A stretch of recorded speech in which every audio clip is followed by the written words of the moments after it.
Our story starts inside the building of Chaoyang Group, where a salesperson named Lin Yi makes a scene as he resigns. Yu Lily, his self-righteous manager, packs his stuff up and throws him out with no contest. Lin Yi has always been a phenomenal worker, but that hag made his life hell just because he didn't play up to her with gifts. On the way out of the building, his girlfriend, Liu Cece, called out of the blue. Just a few minutes ago, he was fired from work, and now his girl is breaking up with him over the phone. She doesn't want to see his sorry ass anymore. When asked if she had someone else already, she did not even bother denying her two-timing, asserting that she won't waste her youth on a loser anymore. With no girl and no job, what could possibly stop this guy from committing sewer slide? Well, how about a fine woman welcoming him as the new owner of the all-career experience system, even getting the lady herself, Ling Wei, as his servant. This system would randomly give him a new job every week where he can get rewards for completing tasks. After a historic streak of massive L's, he's finally getting a lucky break.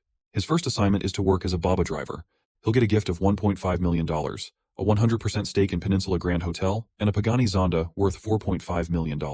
Even if he has to work as a driver for a lifetime to get these gifts, he would gladly do so. But every system assignment would only last a week. More jobs just mean more bonuses. First, he'll have to swing by the Peninsula Grand Hotel to properly take over the place. The key to his new Pagani is also good to go. As for the cash, it's already in his bank account, all $1.5 million. He reckons he's either dreaming or he really stumbled upon a broken system. His new car is parked in the zone where bosses park their vehicles, and he just happened to see Ji Qingyan, president of Chaoyang Group, having trouble with her ride. Lin Yi came over to ask if anything was wrong, and the president actually recognized him from the sales department. When asked if she wanted a ride instead of stressing over her broken car, she immediately took the offer up. That's when a blonde bastard butted in to insist upon taking the president to her destination with his comfortable sports car instead. She wasn't charmed by the perv though, she was appalled instead. Still, he kept on insisting on giving her a ride in his $300,000 car. Lin Yi proudly walked up and stared the blonde bastard down with confidence.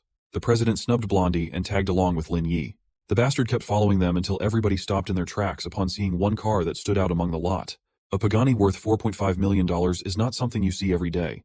When Lin Yi admitted that the ride was his, Blondie refused to believe. A single click of his key fob that unlocked the door was enough proof that he was not boasting emptily. Seeing as Lin Yi might actually be unbelievably rich, Blondie immediately tried cozying up to him. He responded by speeding out of that parking structure.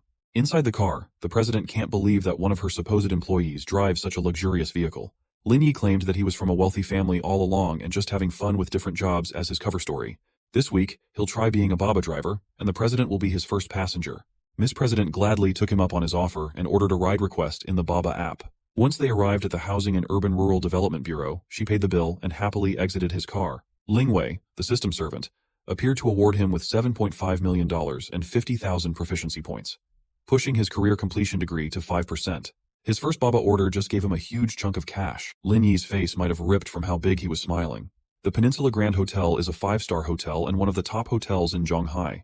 That's what Liu Cece, Lin Yi's ex-girlfriend, said to convince his new boy toy named Yunjie to cough up 20 grand for a room. She's actually regretting not meeting the rich schmuck sooner. But her night was spoiled as soon as her ex-boyfriend entered the lobby. When he insulted the quality of the hotel to humble Liu Cece, Yunjie was offended. The witch screamed for the guards to pick the loser out, and the whole hotel security team desperately scrambled into the room. Instead of apprehending Lin Yi, they paid their deepest respects to him. Lin Yi was supposed to be a penniless loser, right? Liu Cis was supremely confused.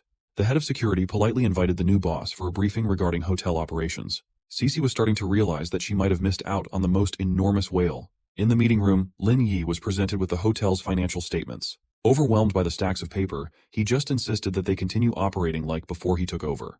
While in the meeting, another employee was hurriedly interrupted by an emergency. A guest is threatening to complain about not getting the Mercedes-Benz she wanted to rent. Hearing this, Lin Yi decided to take a look at this problematic customer. He knocked at Unit 1704, and a beautiful girl with green hair opened the door. Lin Yi introduced himself as the manager and promised to solve her problems.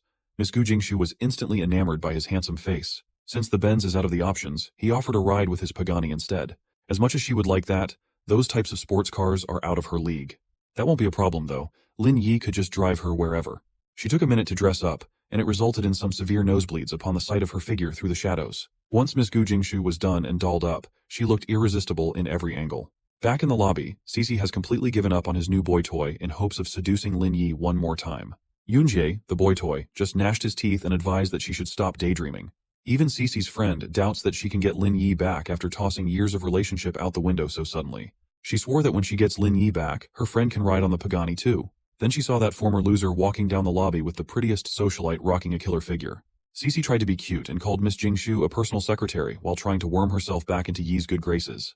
That awful act just pissed him off. She tried to use her tears as a weapon to guilt him back in her arms, and that's when Miss Jingshu interrupted to help.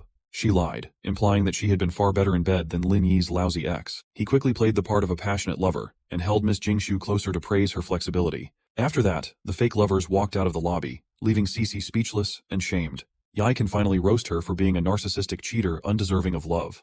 The verbal assault left her kneeling in the lobby, thoroughly depressed. Inside the Pagani, Miss Jingshu asked to be taken to Jingshu Grand Hotel for her classmate's wedding.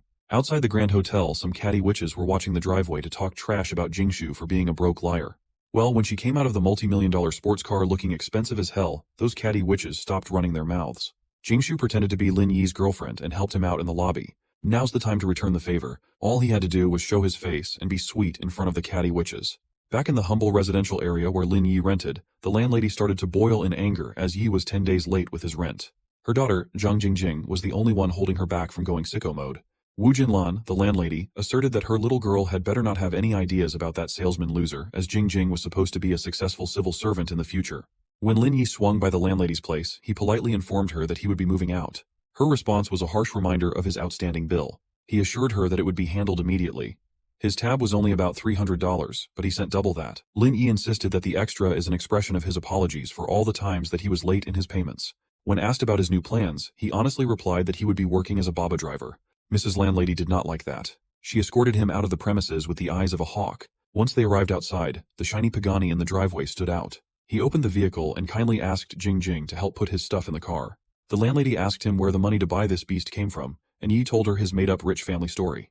Jingjing noticed her mom's change of tone upon seeing how rich Yi was. Mrs. Landlady pinched her daughter in return while asserting that a man like Yi is way out of the league of ordinary people like them. Back in the Peninsula Grand Hotel, his staff kindly prepared the presidential suite for the new owner. After dining on the 5-star hotel food cooked by the best chefs, Yi felt satisfactorily full. A few minutes later, he received a ride request from the president of Chaoyang Group again. He picked him up, and the first thing he did was ask her to send the ride request from the app. Yi is currently on duty after all. Miss President liked that he's a grinder at heart. Yi was the company's sales champion, and after being fired, he's still taking his new career seriously. So, she planned to have the cause of his termination investigated. Lingwei suddenly popped out inside the car and immediately assured Yi that he was the only one who could see her. She just wanted to chime in and inform Yi that the system rated Miss President with a beauty score of 85 or more. This triggered a system mission to pick up 2 beauties with an 85 or more beauty score for 10,000 points of proficiency. But it's going to be a little difficult to find beauties on par or greater than President Ji Qingyan. For some reason, she found it comfortable to speak about her problems with Yi.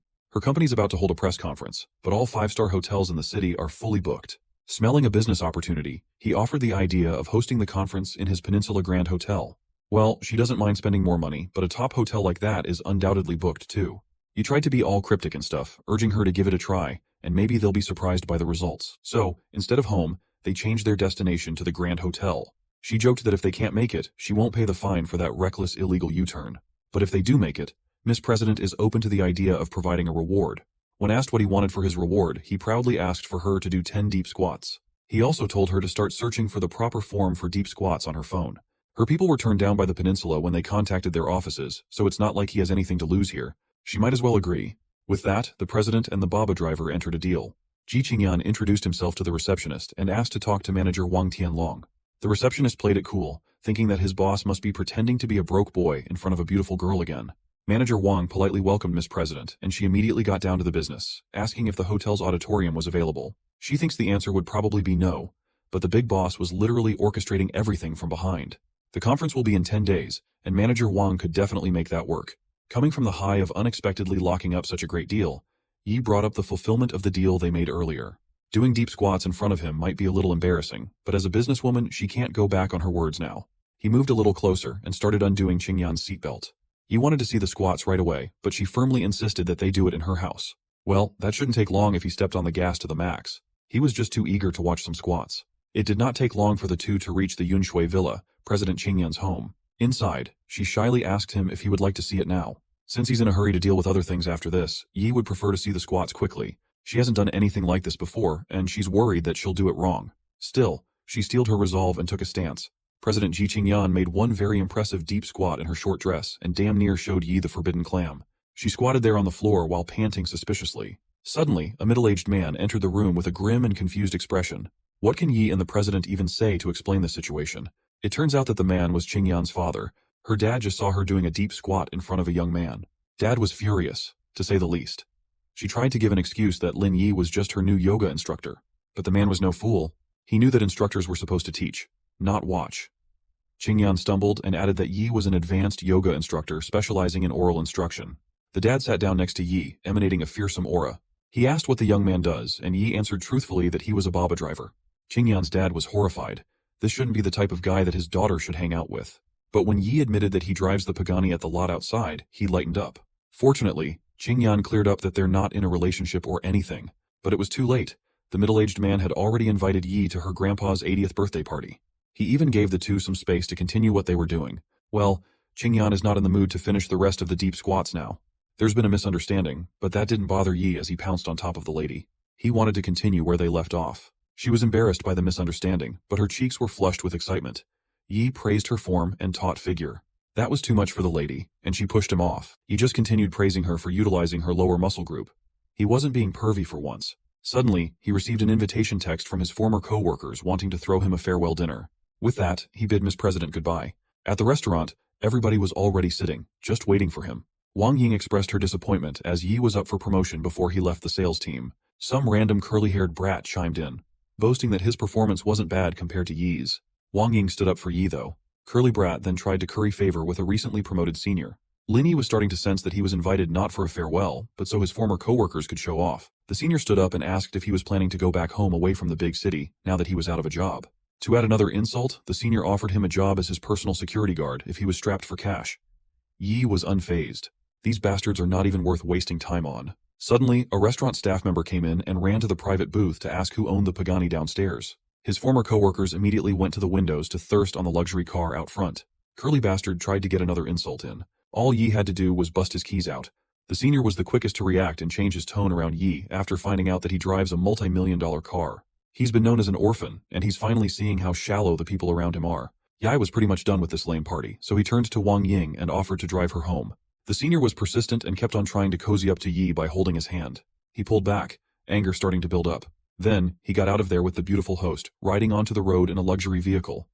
Wang Ying was wowed by the experience, to say the least. The two of them worked together for so long and she didn't clock him as a millionaire. He stuck with his inheritance story. While they were on the road, he also asked Wang Ying to book the ride request on the Baba app. She happily obliged and was pleased to support Yi's business. The system scanned Wang Ying and assigned her a beauty score of 84, one more point, and he would have gotten a bonus reward.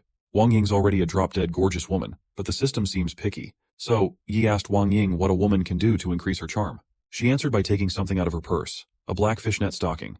She slowly slid it from her legs up to her thighs. Wang Ying posed on the passenger's seat, and she looked irresistible. When she started emphasizing her heavy globes, Yi hurriedly scanned her beauty score again. The system finally gave her that one more point, pushing Yi's completion degree to 15%. He also got a few houses on Juzhou homes as a reward. He hurriedly drove Wang Ying back to her home. After pulling up to the parking lot, she started hinting that her husband had been out on a business trip so they could come up to her house for a while. It's a shame that Yi's too busy managing his rewards. They can still do what they want to do when the husband is not home again. So, the former co-workers bade each other goodbye. Yi had a nice rest and headed over to the sales department of Juzhou Homes first thing in the morning. He strolled into the building looking like $1,000,000. The first person he saw was Zhang Mengyu, another ex-co-worker. He told her that he just dropped in to get the certificate of ownership from the manager. Mengyu reacted horribly, chasing him out for being a delusional broke boy. The houses that this business sells cost at least 130 million. Thankfully, manager Wang Hui arrived in time, shoving Mengyu away. Wang Hui was sly. She immediately pulled Yi's arms close to her ample chest. She lovingly laid down the choices for Yi's properties, but his ex-co-worker kept on ragging him for being a broke orphan.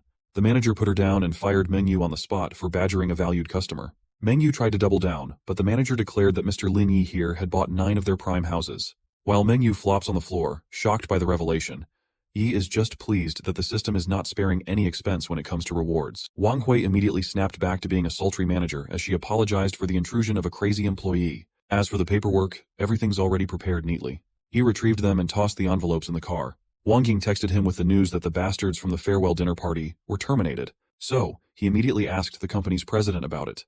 Jin Qingyan admitted that she fired the bastards as revenge on his behalf. She also wanted him to take over as the new head of sales, but he declined and referred Wang Ying instead. Also, the president's car is still in the shop, so she'll need a ride again. After the ride to Chaoyang Group, his completion degree jumped to 25%. Before Qingyan exited, Yi reminded her to give him a good review. Ever the shrewd businesswoman, she tried getting out of the 9 remaining squats for a single good review on the app. Yi quickly leaned over and told her to forget about the excellent review. Those 9 squats are more important for him than 5 stars on the app. He gladly unbuckled the seatbelt for her. On the way to the entrance, Wang Ying came across the flustered president.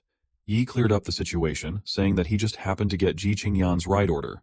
Wang Ying was finally starting to see that there must be something between these two. Miss President urged Wang Ying to hurry up and enter the building. Once they got inside, Yi also received his positive review. The next ride order on the app is a pickup at Tianyi Homes. It shouldn't take long. As soon as he accepted the request, the client called him up. It was a lively lady asking him how old he was. When he said he was 24, she floated an odd favor, asking him to pretend to be her boyfriend in exchange for a positive review. That was an easy yes for Yi. He knocked at one of the Tianyi Homes units, and a pretty woman opened the door. Xinyu, a popular live streamer, was smitten by Lin Yi's sleek appearance. An older lady came into view, and Xinyu dragged him inside the house. It turns out that both of her parents are around. They are pleased with Yi's handsome looks and are curious as to what his job is. Ya answered truthfully.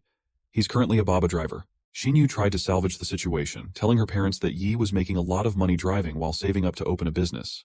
The parents immediately made a complete turn in demeanor, insulting Yi for being a loser. Sensing that things are going horribly, Xinyu finally invited her parents out. She insisted on having this new boyfriend of hers drive her mom and dad. Yi apologized as his car could only fit 2 people. Hearing that made the whole family think that he must be talking about a motorcycle. Still, it was time to go, and they all headed for the parking lot, which was far from the building. The parents' disapproval of their daughter's dating taste was palpable. When Yi finally pressed the fob, the Pagani opened its fancy doors, shocking the entire family. Xinyu's eyes shone bright at the sight of luxury. Yi just coolly told her to come on in while settling in the driver's seat. Her parents were practically pushing Xinyu into Yi's lap by this point. Their destination is the Time Plaza Mall. On the way, Xinyu wanted to ask one more little favor. Since she's a streamer, she wants to go live in the car for a while. Ye was good with that as long as she does write him a positive review on the app. When Xinyu busted out her phone attached to a handle, her lively and loud streamer persona came out. The live chat immediately erupted with shock as she was inside a Pagani driven by a handsome dude. Some accused her of using her body to be in this situation. Xinyu remained professional and playful with the chat. But inside, she wouldn't mind doing a little extra service on the man next to her. After arriving at the Time Plaza, she fulfilled the end of her deal and gave Yi a perfect review. Ling Wei, the servant, spawned out of nowhere, giving him 200,000 points of proficiency. With 35% in career completion, he will be rewarded with a Zhonghai International Circuit and some top-class driving skills. Even he knew what Zhonghai was. It's the second best circuit in the world. But before that, he turned to Xinyu to get some help buying a new phone. Inside, the streamer led Yi to the Pear Store. It's basically Apple, but that's copyrighted. Lin Yi just strolled in and pointed at the latest model, requesting max specs. Xinyu tried to stop him from doing so, as ordering online would be much cheaper. Yi casually caressed her hair and told her not to mind. The staff quickly wrapped his order up and suggested that he should get a phone case to protect his $1,500 phone. He refused to buy a case as he didn't like how it felt in his hands. So instead of buying a case, he would do the richest flex instead. Lin Yi will buy multiple phones, so if one gets busted, he can easily swap it for another. He'd like to take 5 of each color. When asked if he was sure, he added another laptop on top of that. Xinyu and her stream just watched Yi spend a fortune on a ton of gadgets. The buzz of it all drove up viewership to 5 million, 5 times more than her regular size. Sensing the opportunity to make some killer content, she asked if he wanted to buy anything else. Well, Yi is itching to spend his astronomical wealth on some watch. His first stop was Constantin. The shop was oozing with class and luxury, but the managing staff was anything but classy. She saw Xinyu live streaming on her phone and deemed them as pests, pretending that they were rich. There are successful streamers, but they are extremely rare. Besides, this is Constantin Watches, a brand for millionaires. An ordinary streamer can't possibly afford their pricing. Unaware of the prejudice they were being subjected to, the duo continued browsing the catalog. Xinyu herself admits that each one of these watches costs as much as a down payment on a car or a house. Yi saw something he liked and requested a closer look at the product. The manager walked up with a smile and insisted that the watches could not be taken out unless bought. But that's a ridiculous rule. A sane customer wouldn't buy something so expensive without a closer look. Then, a bloated old man with an eye candy partner entered the store. He was sporting a gold chain and a pervy smile. Mr. Ling and Mrs. Ling seemed to be regulars at Constantin, and the manager hurriedly attended to them. Mrs. Lin was smitten by the gold watch on the stands. She fervently requested that piece for her birthday gift. This time the manager gladly took the watch out of the stall and the box to give the clients a closer look. Xinyu was confused and Yi was stunned by the blatant display of disrespect. The live chat is starting to fall off. He couldn't bear it. Yi walked up and asked the manager why they were being treated unfairly. She just half-heartedly explained that customers are separated and treated on different levels here. To put it bluntly, this store is run by a bunch of snobs. Xinyu tried to defuse the situation by accepting this unfair treatment. That they should be thankful to see the gallery of luxury. Lin Yi backed down and exited the store while Xinyu was still trying to calm him down. Little did they know, our boy has what's called fuck you money. He's bringing that to Batek Felibi. This time, they were politely welcomed by the attendant. Both he and Xinyu weren't too familiar with the brand, so they decided to ask for help from the live chat. People in chat kept on suggesting the 175th anniversary limited edition. The chat was actively goading Lin Yi to buy the damn thing. He was just amused and told Xinyu to let the trolls keep watching. He came up to the attendant and formally put in an order for the 175th anniversary limited edition, Batek Felibe. Every staff member was both surprised and horrified. Yai pulled out his premium card with virtually unlimited funds and asked if there would be a problem. Every member of staff immediately put on their best smile and explained that the watch still needed to be shipped from abroad. Xinyu wasn't too enthused by this, but it couldn't be helped as there are only 6 pieces for sale in the world. News of a guy spending 1.5 million for a single watch quickly spread like wildfire. Even the horrible manager of the previous store ran into Batek Felibe to see what the fuss was all about. As soon as she saw Lin Yi, she knew how big of a fumble she just did. The manager had the nerve to come up to Yi to offer him their new arrivals after what she did and said earlier. Yi stared into her soul and refused on account of him being too poor to be served by her. Miss Manager might never recover from the error of her ways. She slapped herself repeatedly for passing up on the opportunity to make a fortune on commissions. Outside Time Plaza, Yi slid one of his 20 new phones to Xinyu. It's his way of thanking her for hanging out with him for so long. She gladly accepted and also thanked him for such a fun day. As he drives off with his Pagani, Xinyu can't believe that good men still exist. Gentle, rich, and handsome. That's a package right there. Yi's next stop is his reward, the Zhonghai International Circuit. In the reception hall, he was declined entry as the circuit is closed for visitors today. He asserted that he was no visitor, just a guy with some business with the manager. The receptionist was obliged to call the manager right away. At the same time, the door was pushed open. Some rich boy named Chin Han and his cronies angrily entered upon seeing what looked like a visitor in the lobby. Another attendant apologized to Mr. Chin, assuring him that the gentleman would be escorted out promptly. I got curious as to who that arrogant brat was. The attendant explained that Chin Han is a figure not to be messed with in Zhonghai. In the manager's office, Zhou Haitao was giddy with joy. He would have picked up Lin Yi with a motorcade if he had the chance. That's because from now on, Lin Yi will be their boss after he bought the circuit. When faced with the paperwork, he just asked the manager to adhere to the same way the place has always been run. For now, it's time to see the circuit itself. He wants to run some laps on the track using his Pagani. But there were already some cars in the middle of running the circuit. After the lap, Chin Han angrily stormed to Fatty Joe the manager for bringing a random guy in when the whole circuit was booked. The manager explained that Lin Yi, the new CEO of Zhonghai International Circuit, was just here to inspect his property. Yi wants to run some laps, so he orders everyone to clear out, dismissing Chin Han with a refund. Han must have respected Yi's bluntness. No one dares to do this type of thing to him in this city. So, he offered Yi a cigarette and a proposal for a race. Since Han has been dubbed as the god of race cars, he would gladly give Yi a 10-second head start. Han wanted to see just what kind of car this CEO drives, offering one of his in case they have a mismatch. Lin Yi had his Pagani brought around, and Han was stunned to silence. Still, Han was confident with his $3 million modified car. This should be an evenly matched duel. The field was set, and the racers were in place. As soon as the gorgeous racing flag girl gave the signal, tires screeched on the asphalt. Both racers took off unbelievably fast, but Lin Yi took the forefront right away. While Han slows down to enter the bend, the new CEO pushes forward without hesitation. Even a professional racing driver wouldn't dare to do that at a crazy speed. A slight mistake could lead to death. Thanks to the system's driving skill reward, maneuvering in tough spots has become a breeze for Yi. Han's racing friends could not believe their eyes. Lin Yi just smoked their best racer by a decent margin. The racing flag girl enthusiastically congratulated her new boss. Fortunately, Chin Han was not a sore loser. He knew when to admit that he was beaten fair and square. He embarrassingly asked if Yi had modified his Pagani, making it roar with speed for a split second. Yi just explained that Han started the race in the wrong way, going into excruciating analysis. Han took the criticism openly and asked for his contact details in case Yi needed anything at Zhonghai. Checking his phone, Yi just received a new ride request nearby. Now that his main job is calling, Yi leaves everything to manager Joe and even lets Han and his friends continue playing the track for free. When asked what was so urgent to make him leave so soon, Yi honestly answered that he had just got a Baba order that needed attending. At Yunshui Villa, Yi pulled up to the massive house and promptly entered. President Ji Qingyan wasn't ready yet, and he was already inside. He stopped her from saying another word and let the Riz work its magic. She invited him to her home to play games or watch movies while she finished her preparation. He sat down in front of her laptop and saw an email notification. Curiosity got the best of him, and he took a peek at the email. It was an order update regarding one size 36E black lace underwear. After seeing that, he got even more curious. Afraid of letting him see what she had cooked up, Ji Qingyan ran out of the bathroom while still wet from head to toe. She blocked him away from her laptop, face flushed with embarrassment. Since her feet were still wet, she staggered and slipped. Thankfully, Lin Yi was there to catch her before falling, but he might have been a second too late. All he did was rip the towel out of her body as Miss President regained her balance. She might have prevented him from seeing her online underwear orders, but accidentally showed him the forbidden treasures instead. Lin Yi almost passed out from blood loss with his spurting nosebleed. Miss President was mortally embarrassed as she draped the towel over her naked body. He teased her, saying that she just saw a bunch of spam before she came running in like she's got something to hide. After shaking off the embarrassment, Ji Qingyan used a beautiful hair clip as the centerpiece of her outfit. She looked like a delectable pirate queen for a reunion she was going to tonight. Lin Yi's mind swiftly drifted to the possibility of seeing her perform deep squats in her dress. She caressed his chest and assured him that she would deliver. All he has to do is draw the curtains so they can have a little privacy. As soon as he did what she asked, Yi positioned himself on the luxurious couch. Ji Qingyan shot him a flirtatious glance and started on the exercise.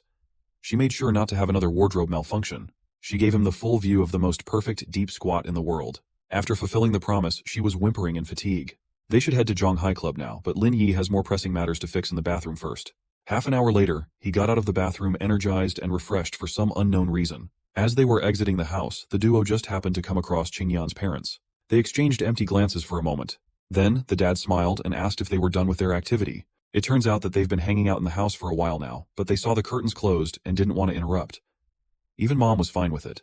Grown-up people do grown-up things. She tried to clear up the misunderstanding, but her parents didn't believe a word she said. Now, even Qingyan's mom is giving Yi the invitation to Grandpa's birthday. He just politely accepted, feeling awkward as hell. Qingyan turned to him, her face red with shame as she requested to be driven away from the house as fast as possible. Upon arriving at the Zhonghai Club, Yi reminded Miss President to give him an excellent review. She's starting to get peeved that this guy seemingly only wants her for her excellent reviews.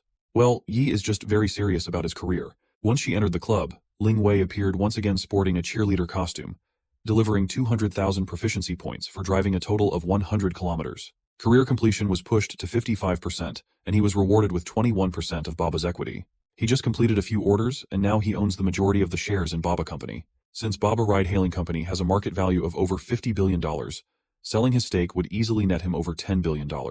But he knew that he didn't need to rock the boat. He could just get a few $100 million in dividends every year as the app takes off. Now that he's nearing career completion, he will be able to activate a new career at 90% and get more generous rewards at 100%.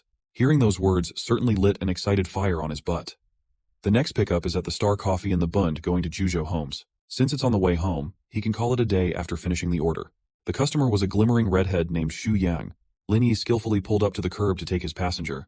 Xu Yang was really impressed. She's starting to think that she looks so good that rich boys are gravitating toward her. She excitedly got in the passenger seat and put on the seatbelt. She asked where he was taking her and warned him that she was not the type of girl who had casual affairs. Yai cleared up that he was just the Baba driver, and Xu Yang's real attitude surfaced. She felt deceived, thinking that she was being picked up by a rich guy only to meet a delusional Baba driver. On the road, she kept on telling him to slow down as she couldn't take good pictures, warning Yi not to scrape the high-end car. Lai kept on asserting that he owned the damn thing, but Xu Yang believed that he was just bluffing. She then told him to stop being delusional and just be a miserable driver. Yi has pride in what he does. He likes driving for billions of dollars. As for Xu Yang, she claimed that she has a decent career and that she's out of his league. Feeling disrespected, Yi slammed on the brakes and made the tires screech. The whiplash of the sudden stop tightened the seatbelt around Xu Yang's airbags. Yi has had enough. If she's really a big shot, then she could just get out and buy her own car and drive. For the first time since starting the gig, Lin Yi has demanded for the customer to get the hell out. Xu Yang was left on the curb, threatening to send a complaint to Baba's headquarters. First, she insults his profession, and now she wants to ruin his gig. The car records conversations, so false complaints won't work. Yi took off and left the witch. Once he arrived back home in Juzhou, he finally got pinged with his first bad review. Seeing his rating fall definitely bothered him. Then, the Baba regional agent started calling his phone. A furious agent started scolding him for maligning a customer. The offices are considering deducting his security deposit. When he stood his ground and refused to be treated with disrespect, the agent threatened to suspend his operating status. When he asked for a formal investigation, the agent finally terminated Yi's account and hung up. He was pissed, to say the least. Entering his new business, Lin Yi was welcomed by Mr. Zhou, the property manager. He was given a complete tour of the place, which featured all the expensive furniture. All the soft furnishings are designed by top international designers too. Yai tried sitting on one of the couches and confirmed that Mr. Zhou knows his way around pieces of furniture. There's also the matter of preliminary housekeepers waiting for an interview in the office. Upon arriving at the housekeeper meeting, a familiar face appeared. Xu Yang, the witch, was among the housekeeper candidates, and she still has that nasty attitude. Mr. Zhou yelled at the lady for being disrespectful to the boss. Judging by her attire, it seems like she's one of the interviewees. Xu Yang started deflecting and calling Yi a poor pleb lost in this exorbitant house. That's when Mr. Zhou finally had enough and slapped her across the face for being disrespectful to the owner of Juzhou Homes. But the stupid witch can't comprehend how a Baba driver could own such a prestigious business. When Yi asked if a driver couldn't buy villas, Mr. Zhou hurriedly cleared it up. Zhou strongly urged Xu Yang to apologize, and her head was finally starting to work. She dragged her collar down to her chest and gave her sincerest apology to the boss. Yi just doesn't like her atrocious breath and orders Xu Yang to be escorted out. The security team lifted her off the premises, and the housekeeper selection process continued, with just 4 candidates leaving. Yi assessed that none of these girls was good enough. They won't be selected, but will get $5,000 as reimbursement. Suddenly, Ji Qingyan shot him another pickup text. Since he has to run now, he left the housekeeping business to Mr. Zhou. At Zhonghai Club, it seems like Miss President was the belle of the ball. While she was having a conversation with an old friend, some dude named Ding Yi popped out of nowhere. Xingyan wasn't interested in staying any longer, as she had already called Lin Yi. Speaking of Lin Yi, the handsome devil casually strolled on the club's lobby looking for Qingyan. Her face lit up as soon as she spotted him. The opposite goes for that dude named Ding Yi. Her friend reckons that Lin Yi could probably debut on TV with a central role just on the merit of his good looks. Ding Yi felt salty, scoffing that there was no point in being handsome if he was just a Baba driver. When Yi tried to confront the dude, the bastard backed off. Ding Yi then turned to Miss President and whispered more insults directed at our boy. That's when she finally had enough and defended her man. But it's widely known that Ding Yi bought the top-of-the-line Mercedes-Benz G, a car that a Baba driver wouldn't be able to afford. Qingyi just wanted to get out of there, so she apologized to Yi on behalf of her drunk friends. Infuriated, the drunks continued following the president and the driver on the parking structure. Ding Yi showed his Benz up close and personal, bragging that it cost him $300,000 for one of these bad boys. Qingyi brought up that Ding Yi can't stop talking about Pagani cars in college. Now, those cars are the real deal. Well, it just so happens that one is parked beside his Benz. Ding Yi was the first one to run up to the luxury vehicle. Lin Yi came up beside him and instructed the fool to get out of the way. To make Ding Yi move, he had to open the doors and call Miss President in. The two-party drunks were slack-jawed and shocked. Before taking off, Yi told them a valuable lesson. Not to let poverty limit one's imagination. After an average day of slapping bad people with his wealth, Yi drove away with Miss President. She kept on apologizing for subjecting Yi to those snobs, but he didn't really care. Since she's had some drinks, she wanted to sober up on a beach. Yi also thinks that the beach in the middle of the night is a good call. The system then set another goal of 10 good reviews to get 100,000 proficiency points. After tonight's last ride, he would have 7. But for now, it's time to unwind on the white sand beach. While still in the car, Qingyi requested that he turn around as she wanted to take her stockings off and walk on the sand. He kept on teasing her about her panties, and it earned him a very severe pinch to the side. Now that he has been pinched to behave, Miss President can finally remove her stockings in peace.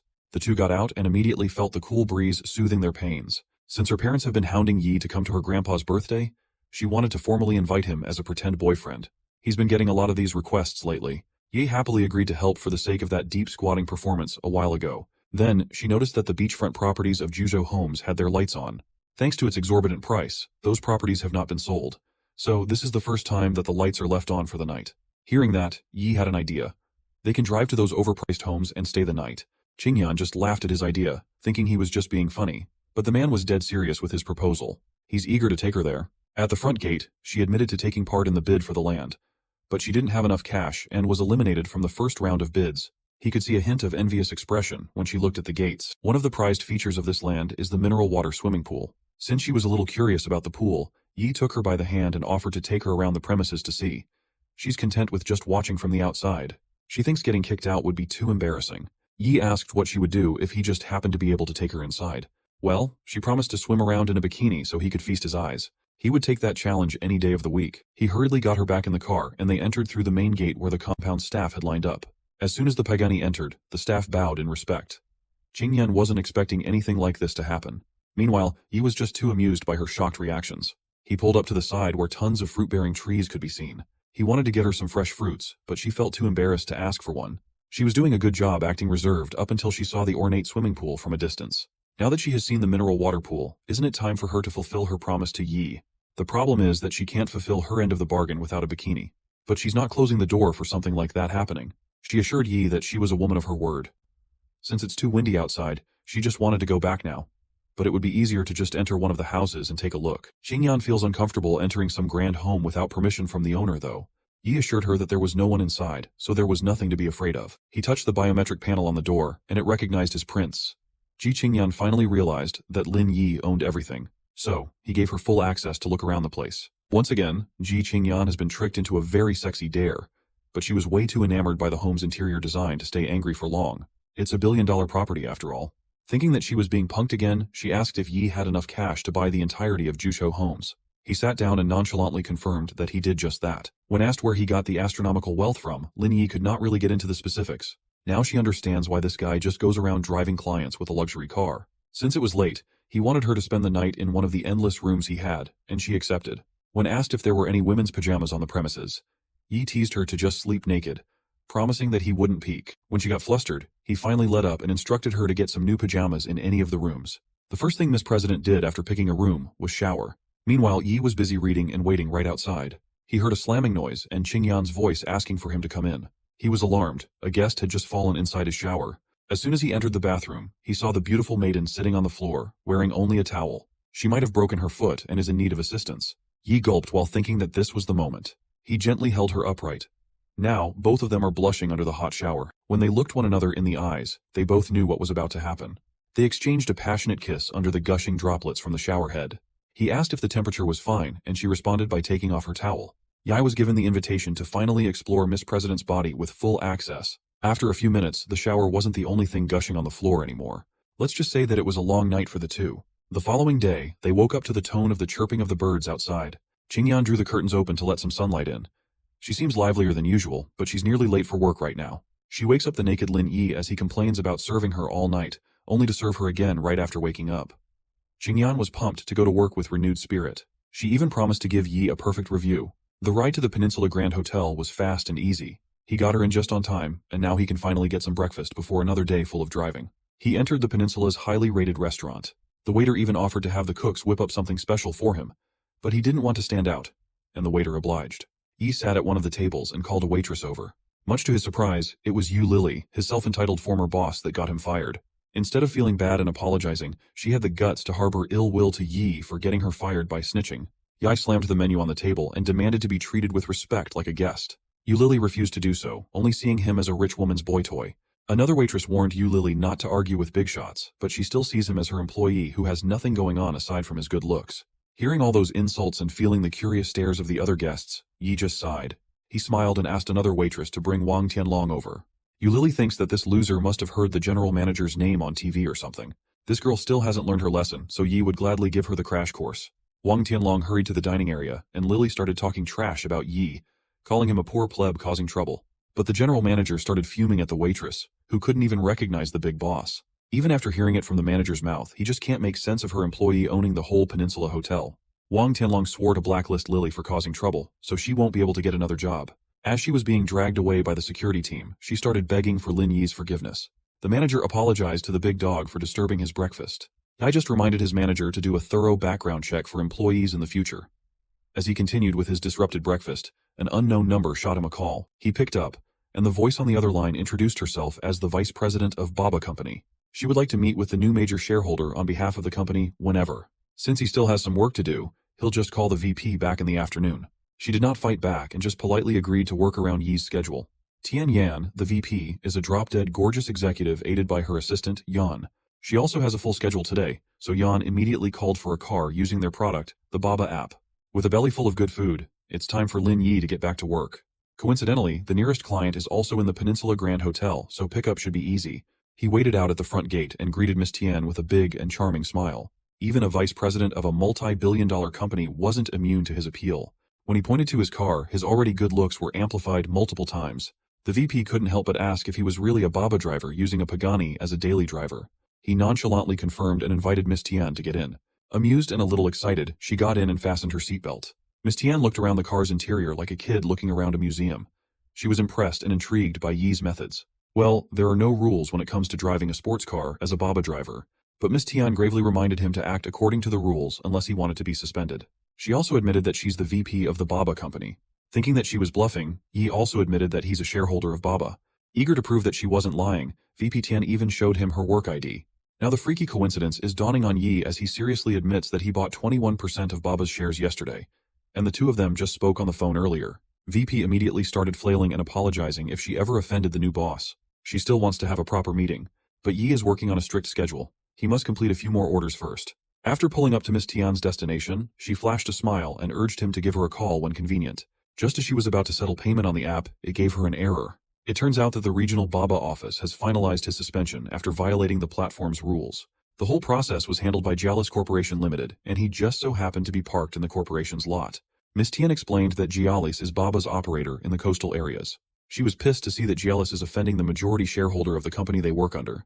The VP assured him that she would deal with this matter accordingly.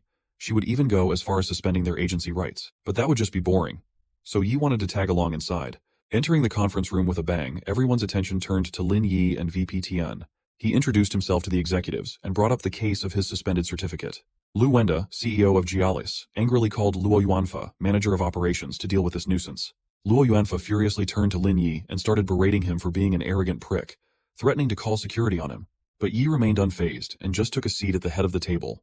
He then tasked Miss Tian to handle these bastards in his conference room. She immediately demonstrated why she became a vice president for a massive corporation as she cooks the entire Gialis crew. On behalf of Baba, she formally pulled their agency rights with no room for discussion.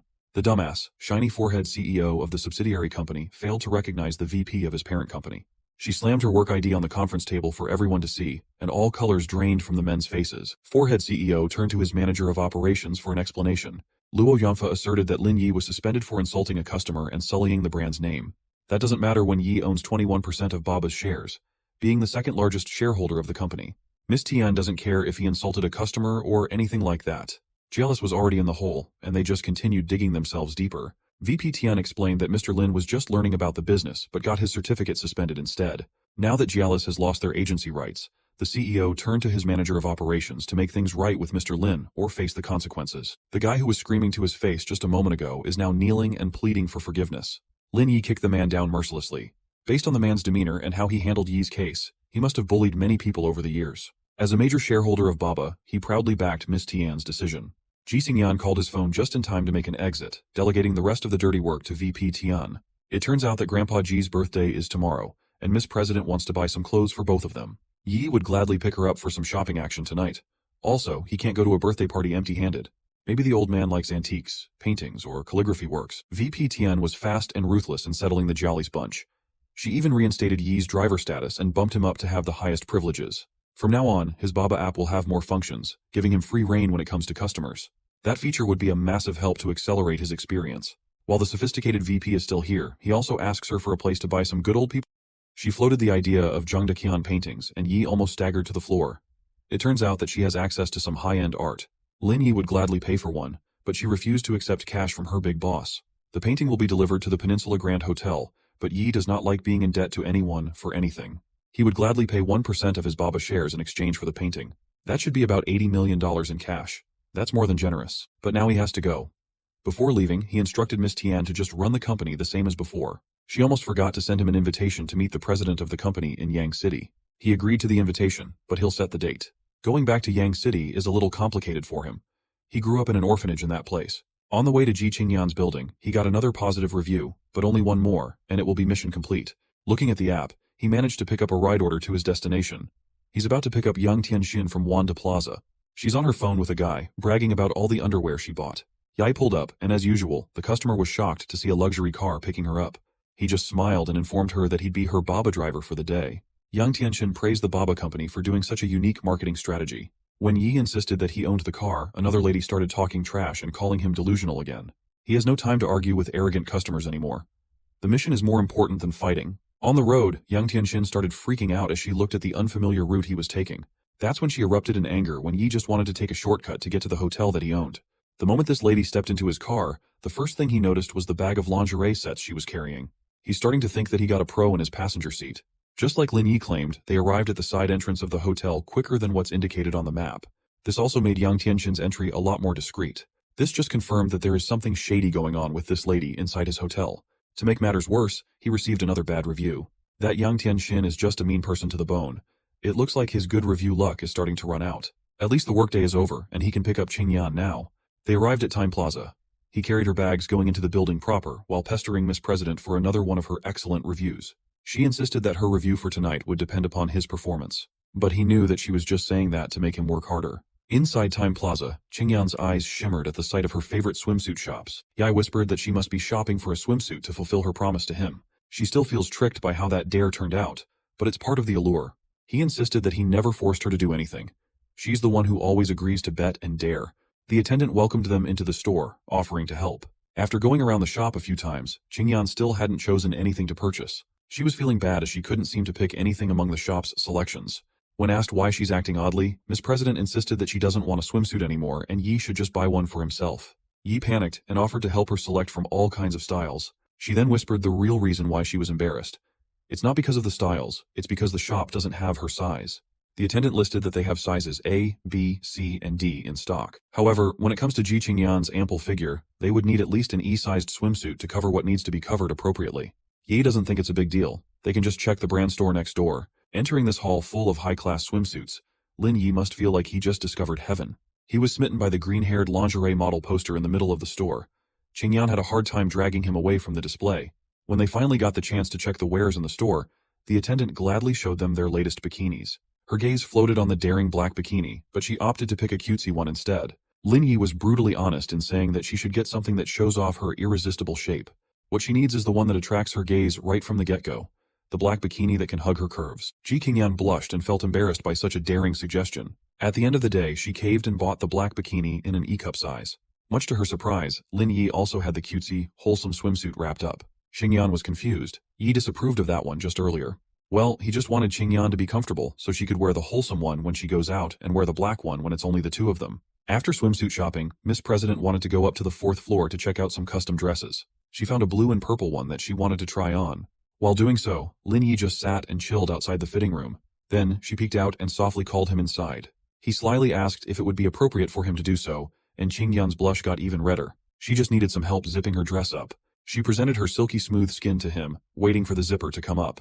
Lai was smitten by her figure. There was supposed to be a shawl covering her back, but he could see her in just the provocative dress. Seeing her airbags in the dress, Lin Yi estimated that they should have bought F-cup swimsuits instead. Once she was zipped up, Ji Qingyan glowed with confidence. She liked how Yi reacted to seeing her in it, so she would gladly take the dress. The attendant agreed that the fit was immaculate. But another pair of customers just arrived, and the girl started bugging an old man named Zhang for the gorgeous dress that Qingyan was wearing. When Mr. Zhang asked for a dress of the same style, the attendant apologized as they only made one of every custom-made style. Pissed off, Zhang demanded the dress, even if they had to take it off from the customers that arrived first. He reckons that those two youngsters couldn't even afford it. Hearing that grating sound calling her poor pissed Miss President off. The gold digger slithering on the arms of the old man scoffed that the $13,000 price tag is a steep sum for broke people. Qingyan proudly asserted that 13 grand is just a paltry sum for her. She can buy the thing herself, but the gold digger is going to need another man's pocket to do the same. Mr. Zhang proclaimed that he'd add another 3,000 to the price tag to get the dress, but that was against store policy. That's when Lin Yi stepped up and offered an additional 30,000 and insulted the gold digger's flat chest, wasting the appeal of the dress. When the attendant presented the idea of making a custom dress, Mr. Zhang's intensity died down. With those extras taken care of, Qingyan thanked Yi for yet another fun night. She also picked out a few suits for him to wear. The store attendants and Miss President herself were speechless at the sight of Yi trying out perfectly fitted suits. Qingyan hastened their testing as she knew that if Yi tried on more suits, the girls in the store would probably jump his bones on the spot. With their outfits picked out, it's time to pay up and head home. Back in the place where they shared their first night together, Lin Yi relaxed outdoors, only for his heart to start pumping like crazy at the sight of Ji Qingyan in her seductive black swimsuit. While he was checking her out, she was doing the same thing to his body. Standing up and showing off his six-pack, he playfully teased her for looking. Qingyan shyly averted her eyes in turn. She might be wearing a daring swimsuit, but she's still that shy lady inside. Now that she's showing her body off in a bikini, her promise should be considered paid full. Her at the edge of the pool and started working his magic. He dragged Qingyan to the water to play. She started panicking and clinging onto Yi tightly as she couldn't actually swim. Yi assured her that she would be fine as long as they were together. He could also teach her how to swim breaststroke, backstroke, and everything in between. She turned to him, afraid of drowning. He calmed her down effectively in the middle of the water. Miss President is really afraid of sinking in the pool. She's clamping around his waist so tightly that he can't even move properly. Next came the swimming tutorial as Yi gently eased her into floating on her own. When she finally got the hang of it, one wrong move made her panic and lose balance. The middle of the pool was quite deep, and Yi had to dive down to rescue the drowning lady. He dragged her onto the surface while their lips were locked together. With him by her side, the water doesn't seem so scary anymore. Caught in the moment, Yi made his move, and Qingyan welcomed him with passion but reminded him to be gentle. That day, the water of the mineral water pool had been exposed to some sticky foreign substances. After the swim session, Yi asked permission to borrow Qingyan's phone, and she readily agreed. She even gave him the password. Who would have thought that Ling Wei would appear once again to reward him with 100,000 proficiency points, reaching a 75% completion degree, and the ownership of Wangjiang Pier? He must have heard wrong, right? Wangjiang is the second biggest pier in the country.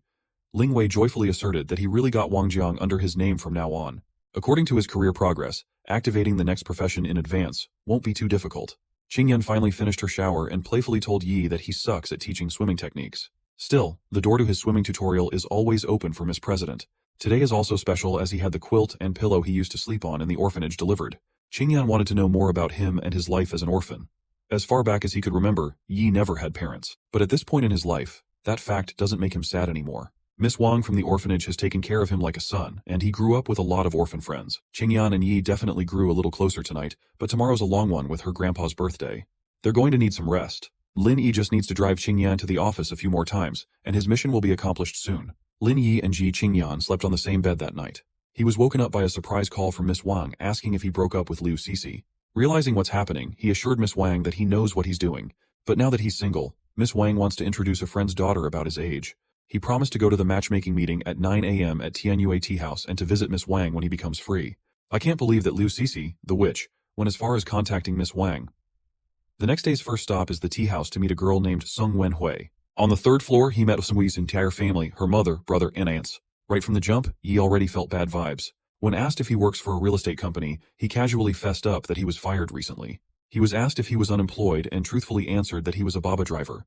Wenhui's mother felt infuriated, but the girl wanted to hear Yi out on account of his handsome face. Wenhui works at a bank, so her mother wants her would-be husband to buy a 100-square-meter house in Zhonghai. Wenhui thinks that this is non-negotiable. Yi was amused by the family's delusion and asked for any other requirements. The mother demanded 88,000 for the bride price as it's a lucky number. Yi's gotten ultra-wealthy, but hearing such thick-skinned demands made him spit his tea. She was basically selling her daughter. The brother chimed in and demanded an imported car costing more than 80,000. Yi smacked the table and refused to give in to their expensive demands. The mother believed that their demands were reasonable, as relying on the family would make it worth it. Hearting that, Yi brought up his dead parents and asked them if he should rely on their corpses. The brother found it fitting to add that the orphanage will be demolished soon, and when the land is sold, Yi will get a decent chunk of cash. Lin Yi splashed hot tea all over the Sung family now that their aim to profit from the orphanage is out in the open. With a grave tone, he warned them for deceiving Miss Wang. While the Sung family was in chaos, Yi strolled out of the tea house. The brother felt salty. He took a potted plant and aimed at Lin Yi below. As Yi walks to his car, the dumbass brother tosses the potted plant. It missed Lin Yi by a small margin. He looked up and saw the brother yapping threats of harming him. Yi asked the reckless young man about the consequences of what he did. The flower did not hit Lin Yi, but it left a scratch on his luxury car. Sung family would have to cough up money for repairs. The whole crooked family hurried down to the parking lot. Y estimated that the cost of repainting would be about 300,000 and that he would accept any payment method. Wenhui interjected, changing her tone to a gentler one.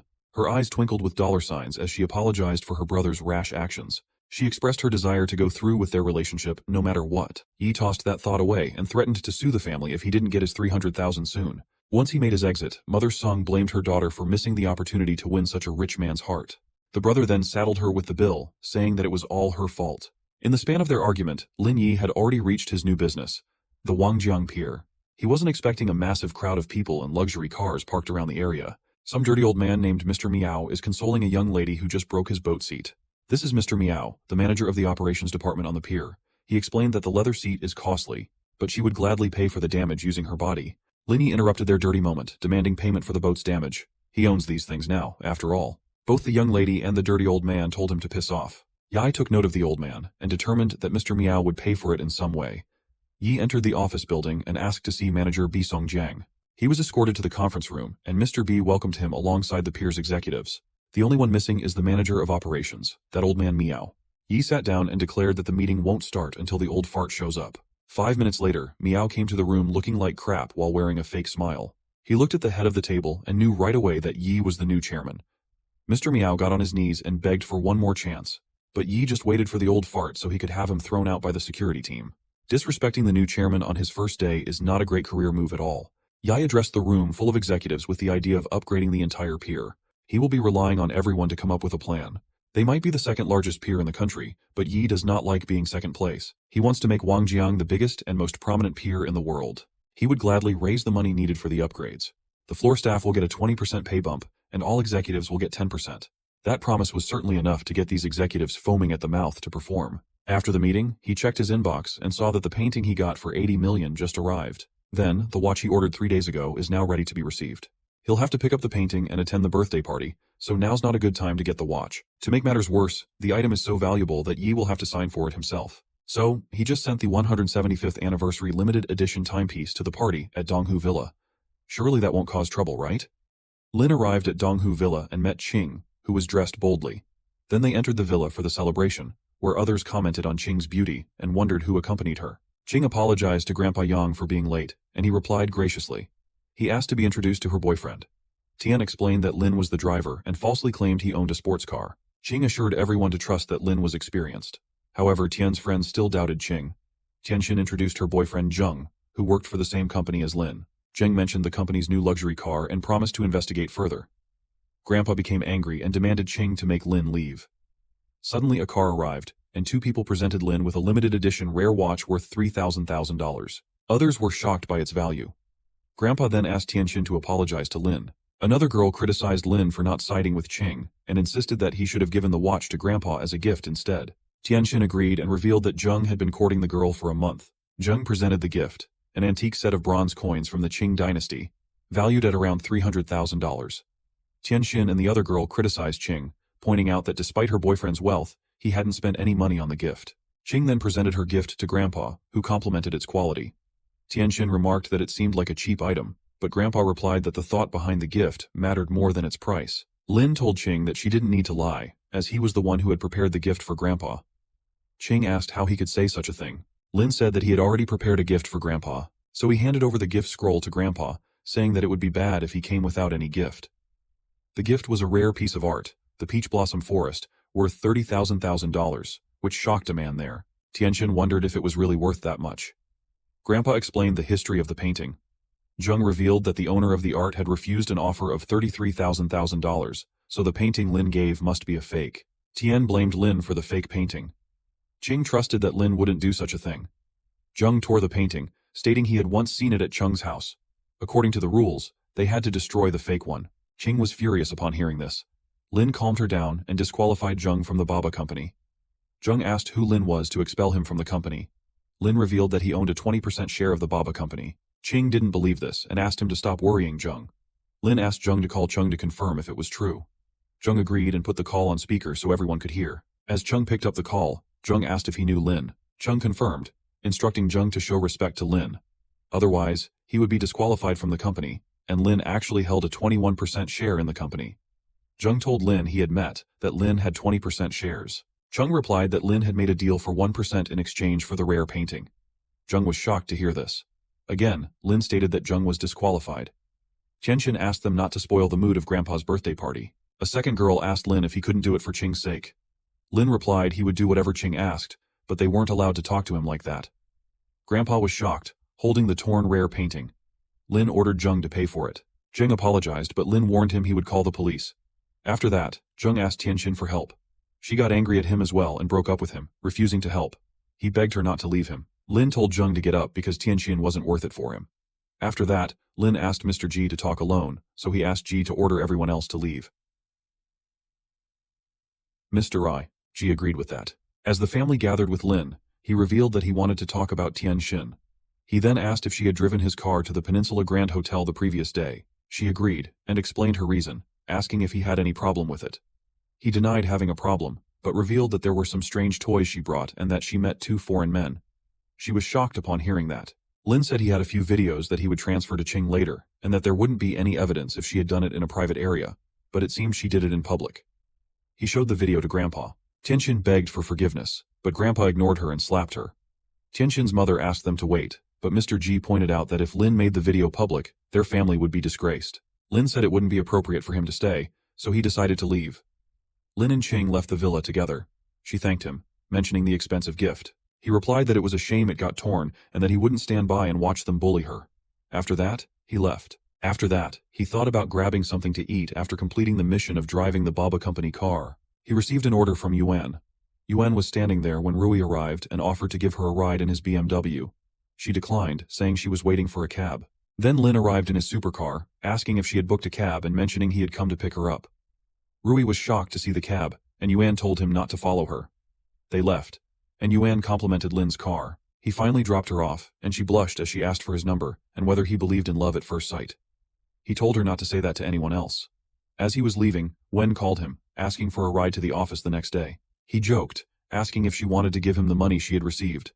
Wen said he could make such a joke with his family, and since they were testing him, he passed, and they were now in a relationship. He then asked her to give him his 300,000, stating he wouldn't leave a single penny. After that, the scene shifts to Tianyi Homes, where a girl was standing on the footpath and saw Lin with his car. He offered her a lift, asking if she was going to the Zhonghai International Circuit.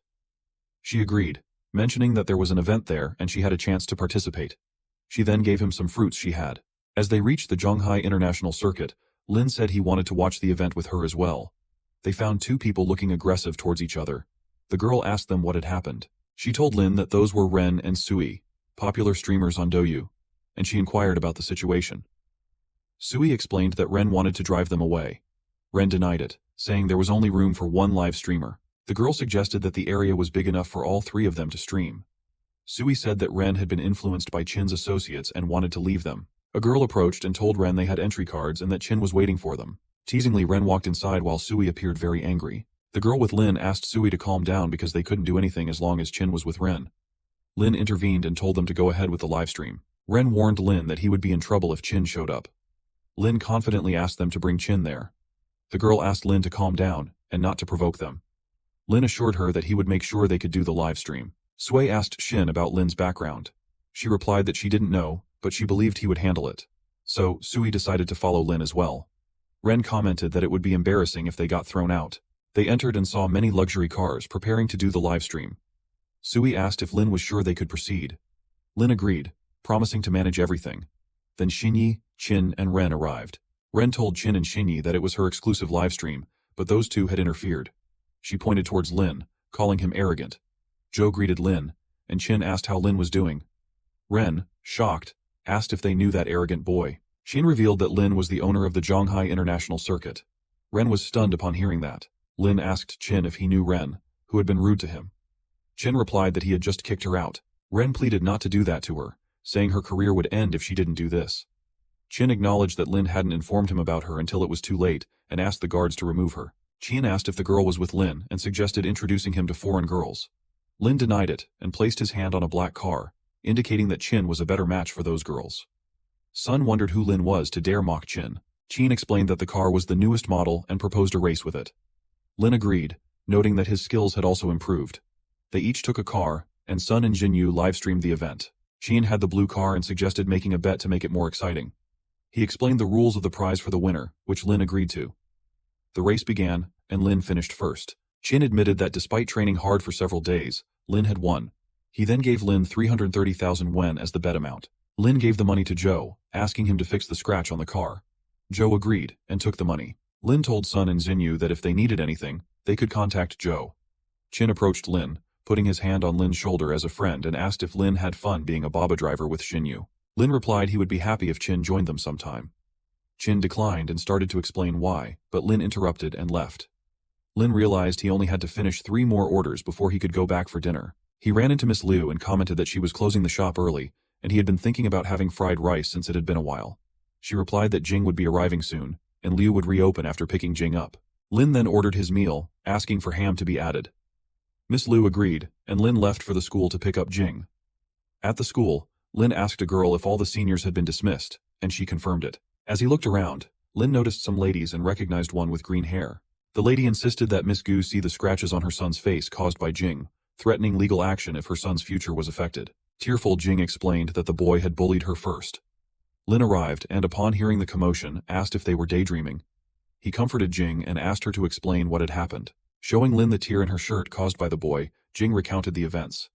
Lin intervened, telling the woman not to cause a scene. She became increasingly rude, demanding compensation and threatening to use her husband's influence in Zhonghan capital to file a lawsuit.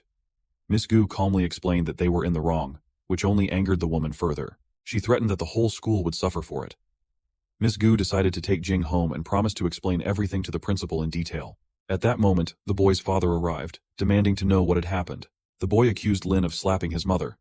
The man shouted at Lin, demanding he kneel down and apologize, claiming that Chin was his boss and could have Lin kicked out of the city. Lin scoffed at this and called Chin, explaining the situation. Chin understood and clarified matters. The man mocked Lin, thinking it was a joke, until he received a call from Chin ordering him to leave Zhonghai capital immediately. Shocked and begging for leniency, the man was promptly fired by Chin without hesitation, leaving his family shocked.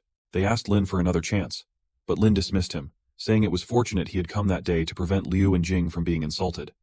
Lin told him to leave and strive to be a better person. Afterward, Lin and Jing returned to her home. Jing started to tell Liu what had happened, but Lin stopped her, suggesting it remain their secret between the two of them. At night, Lin arrived at the Chaoyang group and thought about the girl who was still working. He silently approached the CEO's office where she was and wondered if she wasn't afraid of anyone. Lin made some noise with a chair, startling her intensely, and he wondered who was there. He stepped outside to check, but found no one, so he returned. Suddenly she called out to Lin, asking him to come and pick her up. He refused, stating he was busy with work. She insisted, pleading for him to stop working and come because there was a bad guy in the company scaring her. Lin asked her to wait a moment. Then, she saw someone knocking at the door. The girl started crying, asking who was there, and mentioned her boyfriend was coming, so the person didn't need to think she was afraid. The boy responded that since her boyfriend was arriving, he would leave now. She recognized the voice and, as she opened the door, it was Lin. She hugged him tightly, explaining that a bad guy had been scaring her and asked how he had arrived so quickly. Lin replied that he was the scary boy. She asked if he had really been doing all that. Lin explained that he wanted her to realize the danger of working alone and insisted she leave earlier from now on. She asked him not to scare her like that again, admitting she was very frightened. Then, she noticed a package he was carrying. Lin explained it was egg-fried rice from a stall he often visited over the past few years, which he brought for her to taste. She opened it, taking in the aroma, and asked if it was made by Liu. She shared that she had also tried Liu's fried rice and found it delicious. She jokingly punished Lin by making him feed her, which he agreed to, saying no one would believe he would do such a thing. He fed her and remarked that it was late, offering to drive her home.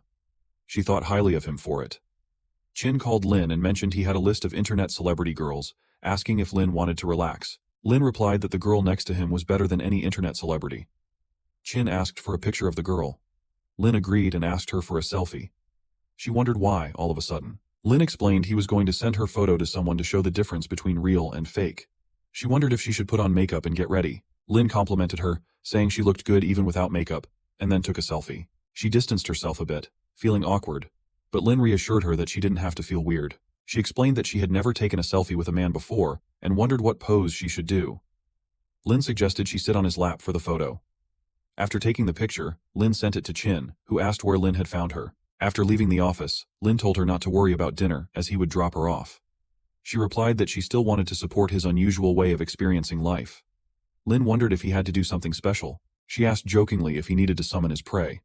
They got into their cars, and Lin asked what steps he needed to take to set up a charity foundation. She explained that even powerful people found running non-profit organizations challenging, so it might be difficult for him to solve the problem. As they talked, Lin dropped her off at home. He mentioned he was going to Yang City the next day, and invited her to come along if she was free. She replied that she would see if she had any free time. Then she left, and Lin felt that he had completed his challenge. Just then, a girl appeared, telling Lin it was time to embark on his next career journey. She asked Lin if he wanted to activate the enhancement. Upon accepting, she explained that he would become a university teacher, rewarded with a series of gifts and $750 million. Lin commented that it seemed like an easy task. She elaborated that after taking the potion, even mastering advanced mathematics would be a piece of cake for him due to the effects of the attribute enhancement.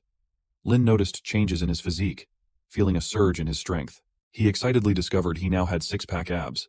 After this revelation, he lay down on his bed, reflecting on completing his first professional mission. Soon after, Lin received a call informing him that they had already made contact with Pagani's engineers. Lin agreed and instructed his butler to send the car over. The girl Lin had dropped home explained that she wouldn't be able to join him because of some unexpected work. Undeterred, Lin arrived at the airport the next day and discovered that the girl had gifted him a first-class ticket.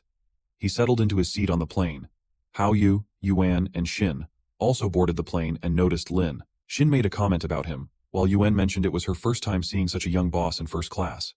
Hao Yu playfully asked them to stop and assured them they would all find someone equally impressive. Lin told Hao Yu to keep his pretense to himself and not involve him. Hao Yu then suggested a competition, asking the stewardess for her contact information to see if she would give it. He called over a stewardess, explained the competition, and asked her to choose whom to give her number to. Initially hesitant, the stewardess relented after seeing the limited edition rare watch Lin had. Haoyu was shocked by her decision, and Shin teased Haoyu about it. Haoyu, frustrated, realized she was new to the game. Shin mentioned that a young lady was approaching. Lin then challenged Haoyu to compete for her contact information. Haoyu agreed, and as the girl approached Lin, she mentioned that she had the window seat. Haoyu promptly asked her for her contact information. Lin, however, jokingly pulled the girl onto his lap, claiming he had the power to make her fall for him in an instant. Haoyu jokingly warned the girl to call the police, claiming they were witnesses. The girl asked Lin to stop embarrassing her in public. Lin responded that he felt it was too stuffy on the plane and wanted some fresh air. The girl insisted he stop, noting the embarrassment in front of so many people. Lin then turned to Haoyu, asking if he still wanted to continue their competition. Haoyu was taken aback by Lin's bold move. Lin asked Ji Qing to sit there, wondering if she wasn't busy with company work. She denied it, and the other big man seemed angry. Shin wanted Lin's contact, but the boy refused because Lin wasn't a good boy, as he had touched Ji Qing inappropriately. Lin replied that they were going to marry soon, as they were lovers. Ji Qing asked him not to take advantage of her and said she needed to go to the bathroom. He replied that he would be gentle next time. After that, they both reached the Blue Sky Welfare Institute. Ji Qing mentioned that the piece of that orphanage would be worth at least a few million. Lin said the owner of that orphanage was a very rich lady, but she chose to take care of those children and didn't even wear rich clothes. They met the kids there and gave them snacks and gifts. Wang asked Lin why he didn't inform her earlier so she could make his favorite food. He replied that he wanted to surprise her. Wang asked if the surprise was Lin's girlfriend, whom he brought to meet her. As Ji Qing introduced herself, Wang asked her not to bring anything the next time. Wang asked a man to take the kids back while she took Lin and Ji Qing inside. As the man left, he saw Ning arrive with her boyfriend. Wang was so happy that Lin and Ning both came with their friends on the same day. Lin told Ji Qing that Ning also grew up in the orphanage, but for college, he went to Shanghai, and she went to Yang City. He then asked Ji Qing to go and take a look. Ning arrived with her boyfriend in a car and told the kids that she had brought lots of goodies for them. Some boys touched the car, and when Ning's boyfriend saw that, he became very angry with them because he thought the car would get dirty and would need to be washed. Ning met Lin and his girlfriend, asking for introductions. Ji Qing introduced herself, mentioning that Lin had already told her about Ning. Ning commented that Lin was charming to have such a good friend. Ning's boyfriend introduced himself as Tao, and as he was about to shake hands with Ji Qing, Lin interrupted by pushing Tao's hand back and asking him to be polite. Tao became angry at this behavior. Tao then said he would donate 100,000 to the orphanage, but Wang declined, saying they had already done enough. Lin asked her to accept it as a token gesture. Tao asked Lin to donate some money as well. Lin agreed to donate 100 million. Upon hearing that, Tao was shocked and accused Lin of lying. Wang told Lin it must be hard for him, and suggested they leave and have lunch. Tao bet that if a taxi driver could donate that much, he would donate 10 times the amount. Lin called someone, provided an account number, and instructed them to transfer 100 million into that account. Just as Wang found that her account was really credited with that much money, Tao took her phone to check and found it was real. Lin asked when Tao would donate, as they had agreed. Tao felt so embarrassed after that, and pretended he had some work, rushing away from there. Ning asked him to wait, but Tao didn't stop. Lin told her that Tao wasn't a good person. Miss Wang asked Lin how he got so much money. Lin replied that he started a small business and made a profit, and Ji Qing added that Lin invested in some projects in Shanghai as well. Wang said it wasn't a small amount of money, and that it takes a long time to earn, so she was going to return his money. He replied that he had enough money to live comfortably and insisted she keep it, then suggested they go and have lunch. During lunch, Ji Qing asked Lin what he would do afterward. She said she would go to check on the Yang City offline branch because she felt there was something wrong with the account, and asked him to come with her. He replied that everything was well prepared. Ji Qing assured him that she wouldn't tell anyone she was going there. Lin told Wang that they had work to do and they were leaving. Suddenly Ji Qing's dress tore, so she went to change. While changing, she asked Lin to help her with the zipper because it got stuck. He asked if she couldn't wear the dress without it. She asked why he was complaining and if he didn't love to do that. He replied teasingly. When the zipper got stuck again, he went to get scissors. She mentioned that she didn't have anything else to wear. Lin explained why the zipper got stuck. So, he got the scissors and fixed it. She felt awkward about it. After that, they both went to the Chaoyang branch of Yang City. When they reached the conference room, the employees were shocked and asked why Ji Qing didn't inform them beforehand that she was coming. She told Wang that there was no need for that, and then asked to send the accounts for the year to the conference room. Once provided, she looked at the accounts and asked where Wang had gone. She found that the branch had a discrepancy of more than $30 million, and noticed other problems with the accounts. She warned them that she would call the police. Some people entered and said they came to collect the debt Wang owed them, which was 1 million. Ji Qing was shocked to hear this. One of the men said that if she came with him that night, he wouldn't ask for the money anymore. Lin intervened and said he thought Zheng had ordered them to stop Lin and Ji Qing from calling the police, and that Jung didn't owe them any money. The man got angry upon hearing that, but then Lin offered them 2 million to help take Jung to the police station. The three men were shocked and agreed to do as Lin said. They rushed outside to capture Jung and take him to the police station. Lin asked Jiqing to take the financial statements while he went to the police station. When they reached outside the police station, Lin told her not to let the news out as it would devalue the Chaoyang group. She thanked him, saying that if he hadn't been there, she would have been in trouble. He asked her to go into the police station alone, and he would go after Jung. She asked him not to put himself in trouble. He handed over the files to her and told her to go to the police. Otherwise, if she was late, the loss might increase. He then left. After 3 hours, he finally returned with Jung, and when Jiqing saw him, she was happy and asked if he was hurt. He denied it, and said to leave the rest to the police. Jung was arrested, and he begged Jiqing to spare him, promising to return everything to her. She was so angry that she didn't spare him. After that, she grabbed Lin's hand and asked him to go back to Zhonghai. He agreed. The scene shifts to Yunshui Villa, where they both arrived by taxi. Jiqing offered to cook for him. He was surprised to hear that she was a good cook. Finally, she made dinner, and as Lin tasted it, he commented that it was delicious. He then asked if she was dealing with the matter of Zhong earlier on the phone. She agreed, saying that as the CEO, it was her responsibility to oversee everything. After dinner, Lin mentioned that he didn't expect her to be such a good cook and that he wanted to give her a good reward. She declined because he had already helped her so much. He asked her to close her eyes, and then he kissed her. She asked if that was the reward. He replied that it didn't matter, but she was happy. They had fun throughout the night. The next morning, when he woke up, Lin found that Jiqing had already left for the office. Lin received a call from the HR of Zhonghai Normal University and agreed to start working as a teacher there the next day. He thanked them for the opportunity. The next day at Zhonghai Normal University, Lin arrived well-dressed, reminiscing about his youth. He received a call from Jiqing asking him to pick her up, but he declined, explaining that he was starting his first day as a teacher. She was shocked and asked how it was possible. Lin revealed that he would be the PE teacher there. Jiqing insisted he should just go to work. A college girl commented that if such a young man were their teacher, she would pay full attention. Lin went to the office, stating he was there to start.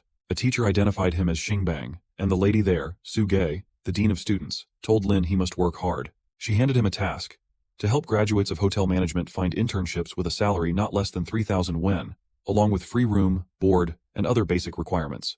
Though he thought he was a PE teacher, she insisted he take on this responsibility, and he agreed. Xingbang showed Lin his desk, while others discussed how Sugei disliked those who used the back door. Xingbang suggested that Lin approach Tier 3 restaurants. Lin agreed and then contacted someone to come to his location.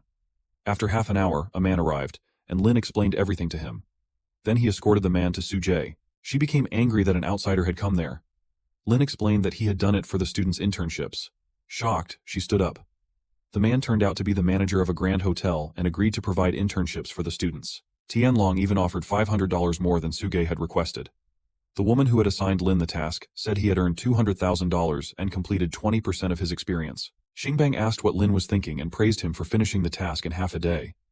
Tianlong left, and Lin asked Sugei to schedule his classes before leaving. Suga instructed Xingbang to arrange a kinesiology class for Lin, noting that attendance had been less than 30%, meaning Lin would receive only half his salary if it continued. Suju commented that since Lin was the PE teacher, it was the appropriate subject for him to teach. After that, Lin was walking on Wangjiang Pier when a car passed so closely that the lady inside told him not to touch her car. He replied that he was simply crossing the road.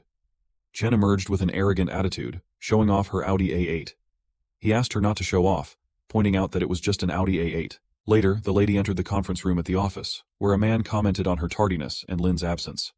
She explained she had been delayed in the parking lot because of a man. Qian noticed Guan and asked if she wasn't ashamed of losing to Qian again. Qian wondered how a foreigner could have better knowledge of the area compared to locals. Finally, Lin entered the room, and Qian realized he was the man she had encountered in the parking lot. Lin asked a man if the lady was an employee of the company. He replied that she was a famous designer there. Lin sat down, stating he didn't want her there. She apologized, asking for another chance, but he refused, stating he didn't want such people around. They both left the room. Lin asked Guan to start explaining. She began detailing everything. Lin asked her what she would do with $30 million if he provided it. She replied that she would make their company a top 5 player worldwide. Lin offered $120 million if she could make his industry a leader for more than 10 years. Others were shocked, but Guan agreed. Lin stated he would provide her with $30 million as an advance, and then left. He received a call from Fuyu, the director of the Longxin Institute, who wanted to meet him. They agreed to meet at 1 p.m. the next day. The following day, Lin arrived at the school office and greeted everyone. Suge asked him to prepare for class. He was already prepared, and Suge explained the class attendance system and how it would affect Lin's salary. Lin agreed, stating he didn't need the salary, so he didn't have to teach. Sugu insisted he must teach, whether he wanted the salary or not. Lin agreed and asked where the classroom was. Xingbang informed him it was on the 3rd floor. Lin headed for the class and met 2 girls who greeted him, asking if he was their new teacher, as he had the textbook. Lin explained what he was going to teach. The girls offered to help him find the classroom, but he assured them he knew the way, and they left. One of them messaged the students' chat about Lin's upcoming class. Lin arrived with Suge and Xingbang to find 30 students already there. They heard commotion outside and saw more students entering the classroom. Xingbang joked that the girls were attracted to Lin because of his looks. Suge acknowledged this but questioned why boys were also present. Xingbang quipped that obviously, they came for the girls. When the bell rang, the class filled up completely. Xingbang noted that since it was full, they didn't need to count. Suge, annoyed, wanted to see how Lin would handle the lesson. Lin asked the students to come forward for attendance. An hour later, students were still lining up to mark their attendance. Suge urged Lin to start the class, but the girls were upset that they hadn't been marked present yet. Seeing their frustration, Sugo asked Lin to proceed as he saw fit. Just as Lin was about to start the class, a girl informed him that the roll call hadn't been completed. As Lin began to do that, the bell rang signaling the end of the class. Lin instructed the students to start from the next day. Xingbang commented that it was the first time he had seen such an amazing class. Lin asked if the attendance met Suge's expectations. After she agreed, he said he was done for the day and prepared to leave. Xingbang joked that Lin was like a playboy, attracting all the girls. Just then, the woman who had assigned Lin the task appeared, congratulating him on his first day. She mentioned his experience had increased to 40%, and he would be rewarded with the master memory. Lin asked about the difference between master and sage memory. She explained and asked him to choose. Lin inquired if she knew who the best in the chip field was. She confirmed it was Jack, the father of the chip. Lin chose Jack. After receiving the master memory, Lin declared his intent to make a breakthrough in the chip field. The scene shifted to the Longshin Institute, in the director's office, where Ying informed Fuyu that a man had visited their institute. Fuyu acknowledged this, and mentioned there was a meeting scheduled for 1 o'clock that day. Wang expressed concern that his arrival could disrupt her critical research. Fuyu reassured her to stay calm, suggesting the man might be trustworthy. Chu questioned how an outsider could guide them. The wealthy man was Lin, and upon meeting him, Fuyu greeted him, saying they had been expecting him. She then showed Lin around the institute. Lin commented on the outdated equipment. Fuyu explained that the equipment was expensive, and they lacked the budget to update it. She sought Lin's advice. Lin stated he had plenty of advice to offer, and suggested they follow his recommendations. Fuyu agreed. Chu then interjected, stating he had something to say to Lin. He bluntly told Lin not to interfere with their research direction, and to let them work as they saw fit. Lin inquired about Chu's qualifications. When Chu responded, Lin remarked that he seemed to have only graduated from kindergarten. Chu acknowledged Lin's wealth and power, but asserted his own respectability, refusing to be insulted. Lin referred to him as mindless, stating that since he had acquired the institute, Chu would have to follow Lin's lead and let him do as he pleased. Fuyu asked Lin to apologize to Chu, but Chu countered by showcasing his project and warning Lin of the consequences if he fired Chu. Lin questioned whether Chu thought the world revolved around him. Fuyu explained the project, and Lin asked if it was challenging. Lin took charge and discussed his qualifications as Fuyu requested. She agreed to let him oversee it. Chu praised Lin for his programming knowledge, which wasn't part of his course. They were shocked when Lin modified the code. Lin assured them that fixing the bugs would prevent further mistakes. Lin finished coding there, and Chu asked if he wanted to review it again. Lin was satisfied, and when Fuyu saw it, he declared it perfect, and they knew what to do next. Lin mentioned that he had resolved all the issues faced by Chu. He asked Fuyu to create a list of the equipment needing replacement. Fuyu was shocked, estimating it would cost around $5 million. Lin agreed to provide the funds later, instructing him to replace everything, and also to give all employees an $80,000 bonus. Fuyu thanked him for everything. Ying apologized to Lin and asked him personal questions, exchanging personal contact information and encouraging her to reach out any time. Lin announced he was leaving and told Fuyu to call if needed. Fuyu accompanied him outside, where they met President Qi and his assistant Geng. Fuyu explained that he initially thought Qi had come to request use of the laboratory, but since it had been purchased, Fuyu couldn't make decisions. Fuyu then introduced Lin as the new owner and suggested Qi discuss laboratory matters with him. Qi offered money for that, but Lin declined, explaining that the replacements were necessary because the existing equipment wasn't suitable for developing chips, though adequate for academic research. Geng mentioned that he had met Lin previously in the HR department. Qi asked why Lin chose to become a teacher. Lin replied that it was to gain experience. He asked them not to let more people know, and then left. The next day, while sitting in his teacher's room, Jiaj entered angrily, and Xingbang informed him that Suge wasn't present. Jiaj explained that he had come to see Lin and mentioned that Lin had caused issues for Suge the previous day. Xingbang suggested that Jiaj not argue, as he was under the vice president. Suge arrived and asked what had happened. Jiaj reassured her not to worry, saying he would handle her problem. She was shocked to hear that Lin was the issue and approached Lin, telling Jiaj not to interfere. Jiaj was taken aback and called Lin a bad guy. Upon leaving in anger, Jiaj departed, and Lin assured Suge that he would assist her with her tasks. Just then, Suge received a call from the vice president, De Tian, summoning Lin to his office.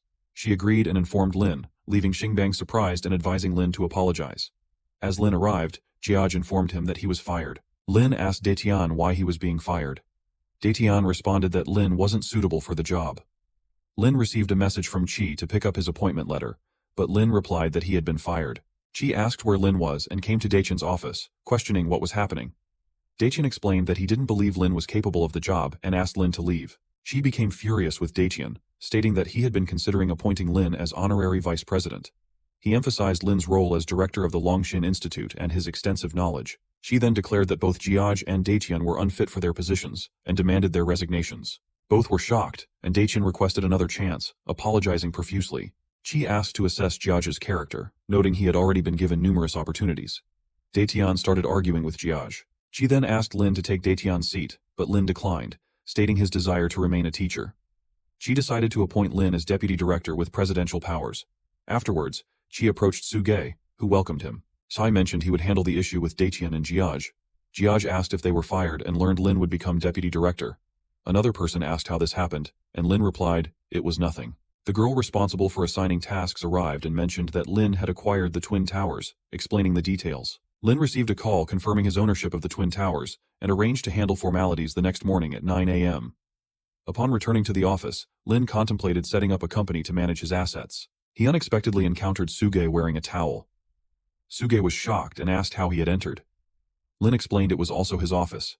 She turned away, telling him not to look. Lin couldn't help but admire her figure, thinking it was impressive. Lin arrived at the Chaoyang Group press conference where he attracted the attention of many women. Spotting Jiqing with some girls, he decided not to disturb her and grabbed something to eat.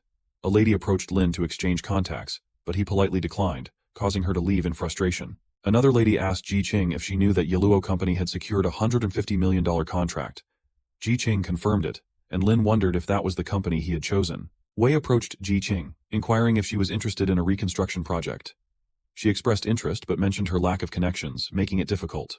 Wei offered his assistance, explaining that the CEO of Yahello Company was his cousin. Jiqing asked if he wanted to collaborate and invited him to her company for further discussion. Wei suggested they celebrate with dinner, but as he was about to approach her, Lin intervened, informing Wei that Jiqing wouldn't be dining with him.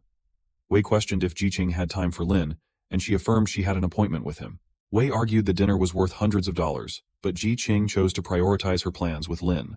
Lin informed the Chaoyang Group that they were not in a position to take on that project, and asked Wei to call his cousin for confirmation. Wei dialed Guan on speakerphone and inquired if she had a suitable candidate for the Wangjiang Pier project.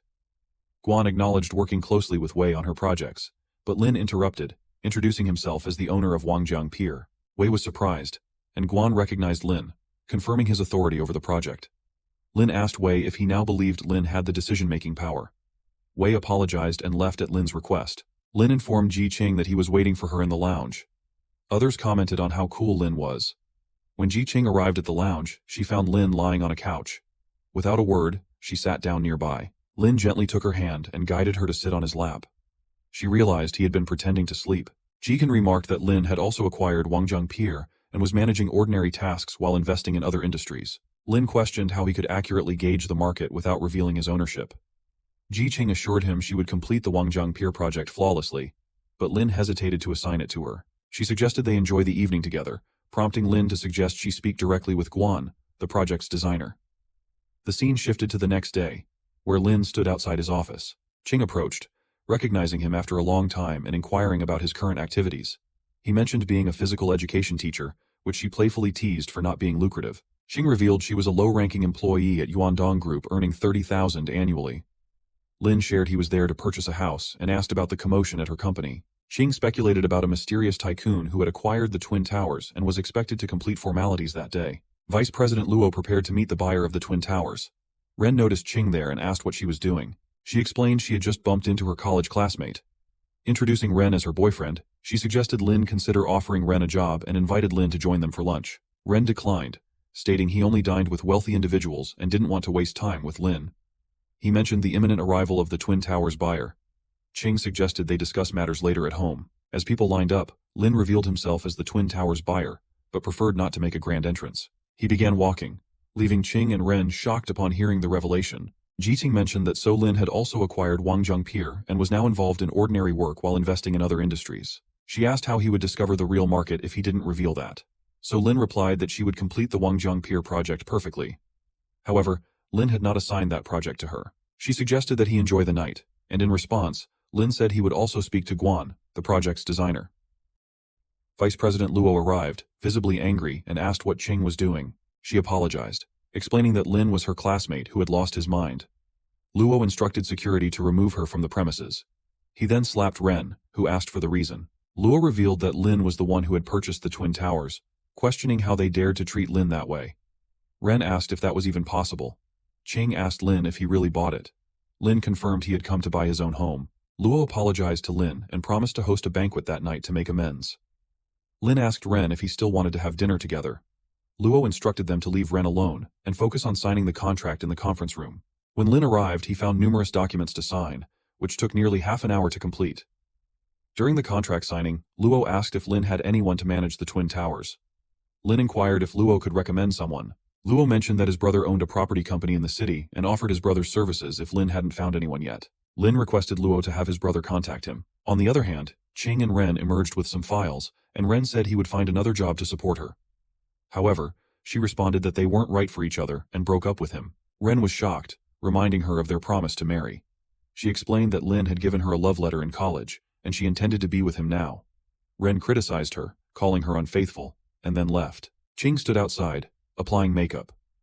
Lin approached and asked why she hadn't left yet. She replied that she was waiting for him and had also broken up with Ren. Lin nonchalantly said he didn't care.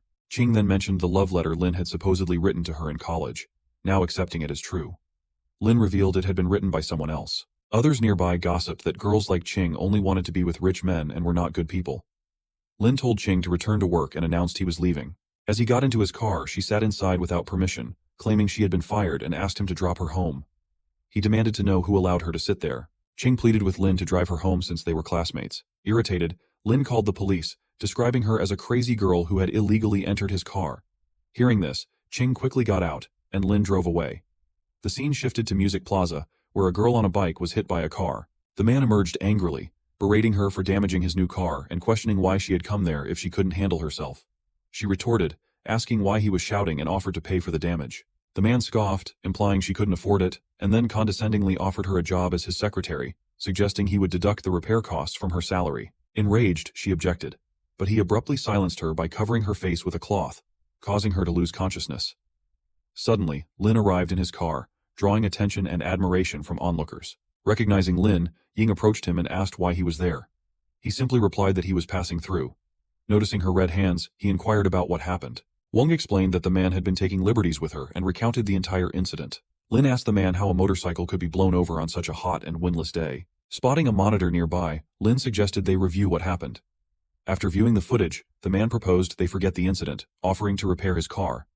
Lin questioned his hurry and threatened to call the police. The man pleaded for mercy, explaining he needed to support his family. Lin relented and left him. Ying mentioned feeling dizzy, prompting Lin to offer to drive her home. During the ride, he asked if she still lived in the same apartment. She confirmed, and Lin questioned why she hadn't bought a car, especially now that she was promoted to sales minister. Ying explained it wasn't appropriate given her recent promotion and financial constraints. She apologized for her brother's actions, and Lin mentioned he had already contacted a lawyer. Feeling guilty, Ying offered to compensate Lin. He asked her to stop and assured her they would arrive at her house soon. They arrived at Ying's home to find it in disarray. She cleared a space for Lin to sit, mentioning her own messy house. She invited him to stay and offered to prepare a big dinner after her shower. While Lin played games, Ying interrupted from the bathroom, complaining of feeling hot and dizzy. Concerned, Lin asked if she lived alone. She unexpectedly asked for a kiss. Lin hesitated, not wanting her to regret it, but she insisted, expressing a desire not to overthink and wanting him to feel her. Afterward, Lin inquired about Ying's divorce. She explained her husband had cheated on her, leading to their breakup. Lin criticized the man for betraying such a good wife. Preparing to leave, Lin advised Ying to finalize her divorce quickly. She argued that it was exhausting to drive him home and suggested he stay the night. Lin declined, citing an early commitment at the university the next day. Despite the late hour, he left to go home. Next day at the university, Lin was shocked to find that his desk in the teacher's room was missing.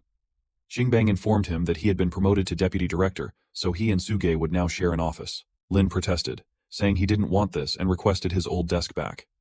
Just then, Suge arrived and asked Lin to repeat what he had said. Lin was surprised to see her and quickly dismissed it as nothing important. After that, the phone rang and Suge picked up the call. She was informed that Xiao was threatening to jump from a building due to work-related stress and was asked to come quickly. Shocked, Suge asked where Xiao was. She explained to Lin that Liu had told her Xiao was distressed over work issues and contemplating suicide.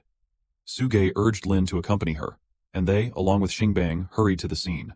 On the way, Lin questioned what was happening and who was considering jumping. Suge explained that Xiao was a brilliant student set to graduate that year, who had rented an apartment for her internship. She didn't know the exact details of what had happened.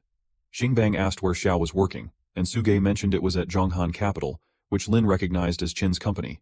Upon arrival, a large crowd had already gathered. Suzhou crossed the police line, identifying herself as Xiao's teacher, and asked to speak with her. The police agreed, but he decided to accompany them. They reached the top floor, where a lady was already present with Xiao, who was seeking help. Suzhou asked Xiao about the problem and commended her bravery, questioning the reasons behind the incident.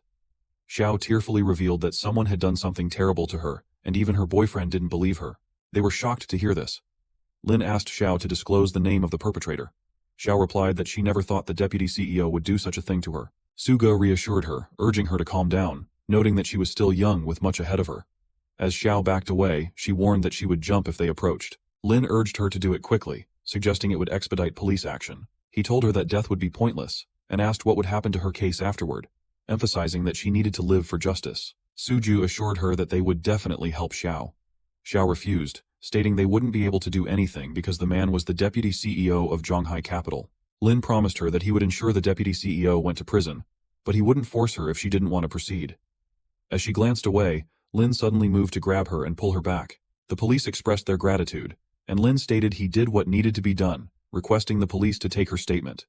They agreed. The girl expressed her despair, wondering if they could really win. Lin began to leave. Suga asked about it, and Lin explained he was going to Zhonghai Capital to gather evidence for the case. Xingbang wondered if Lin intended to challenge Zhonghai Capital alone. Suga hurried to stop him, asking Xingbang to stay there. She rushed to the car, urging everyone to calm down, expressing her desire to help Xiao, but acknowledging the deputy CEO's power. He asked her to get out of the car, but she fastened her seatbelt and sat firm, determined to go with him. He drove the car to Zhonghai Capital and informed the receptionist that he wanted to meet Kui. The receptionist asked if he had an appointment. When Lin said no, the receptionist informed him that he couldn't see Kui without one. Lin made a call to inquire about Officer Kui's whereabouts. The person on the other end informed him that Kui was in room 1809 and asked why Lin wanted to meet him, urging him to explain his purpose. Lin replied casually, saying it wasn't a big deal, and that he just wanted to teach that CEO a lesson. Lin proceeded inside as the receptionist asked him to wait. In Officer Kui's office, he was in a meeting with another man discussing investments that were under Kui's jurisdiction. Kui welcomed Lin, mentioning he was having a rough day and was looking forward to some entertainment. Lin kicked the door open, questioning if Kui hadn't had enough fun already and was still seeking more. Kui demanded to know who Lin was and how he dared to barge in. Lin confronted Kui about his misconduct with Xiao, accusing him of wrongdoing. Kui asked if Lin was Xiao's teacher and had come to confront him. Lin clarified that Xiao had falsely accused him because he had rejected her advances, and he wasn't going to let that go easily. Suja moved to confront Kui for his shameless behavior, but Kui grabbed her hand, pushing her back, asserting that she wasn't qualified to speak to him and that he had the legal department behind him. Lin became visibly enraged and kicked over a cup, expressing his anger. Kui ordered Chan to call security. Chan began calling for security, and Kui himself rushed to attack Lin. Lin retaliated by kicking him down once again. Suga thought Lin seemed incredibly strong. Security arrived with Jin, the head of Zhonghai Capital, who asked Lin to stop. Despite his anger, Lin declared he would even beat Jin. Jin warned Lin that Zhonghai Capital was Qin's company, and that Lin didn't stand a chance against him, urging him to cease his foolish behavior. Lin remained defiant, stating Qin wouldn't dare touch him, and questioned who they all were. Someone announced Qin's arrival. Kui warned Lin of impending trouble now that Qin was present, insinuating Qin would side with him because Qin's father was Kui's uncle. Lin retorted that he would still defeat Kui. Qin intervened, and Kui accused Lin of causing chaos in the company and attacking him. Qin confronted Kui, questioning what dishonorable act he had committed to provoke Lin. Shocked, Kui remained silent. Qin asked Lin to calm down and explain what had transpired. Jin and Sugo were equally surprised by the unfolding events. Lin recounted to Qin what Kui had done to Xiao, revealing that Xiao had been driven to contemplate suicide because of Kui's actions. Qin asked Kui if this was true. Lin added that Kui had blamed Xiao for what he had done to her. Enraged, Qin also kicked Kui. Kui protested, asking not to be treated that way since they were cousins. Qin replied that he didn't recognize Kui, and assured Lin that he would handle the situation. Lin agreed and expressed his desire for Kui to be in prison the next time they met. Qin agreed to ensure justice. Lin took Suge's hand and left, trusting Qin to handle the rest. Suge was amazed that Lin knew such a powerful person, and that the matter had been resolved so quickly. She praised Lin for daring to confront them. Lin replied that as a teacher he had a duty to act, otherwise he didn't deserve to be called a teacher. Lin criticized the school system for failing to properly educate the younger generation, leading them to struggle in social situations after graduation. Sujo decided to inform the headmaster about these issues so they could be addressed. They sat in the car, and Lin realized he had completed a task, earning a 60% experience boost and a reward of $160 million. Suju called him and offered to drive, noting he must be tired from the day's rush. She suggested he meet Xiao's boyfriend the next day, and Lin agreed. The scene shifted to Lin's house, where he received a call from the general manager of Dinghui Property Management Company, requesting a convenient time to discuss sending the property to Twin Towers. Lin scheduled the meeting for 1 o'clock the following afternoon. Meanwhile, at Kaishuan Villa, Qin was summoned by his father, Zheng. Zheng mentioned hearing that Qin had fired Kui and asked for the reasons behind it. They also discussed Lin, and Zheng advised Qin to work diligently. Qin refused, citing that their capital had exceeded $1.5 billion. Zheng then brought up Qin's girlfriend, suggesting marriage. Qin assumed Zheng was referring to Suge, but Zheng showed him a picture of another woman, stunning in appearance. Zheng informed Qin that it appeared he had agreed to marry, and that the girl had become the CEO of Chaoyang Group. Qin felt he had seen her before, and showed Zheng a picture of Lin with his girlfriend, asking if they were the same person. Zheng looked disappointed upon learning the girl already had a boyfriend. Qin mentioned he had been enjoying at a bar earlier and decided to return there. The next day, Lin arrived at the government service center with files.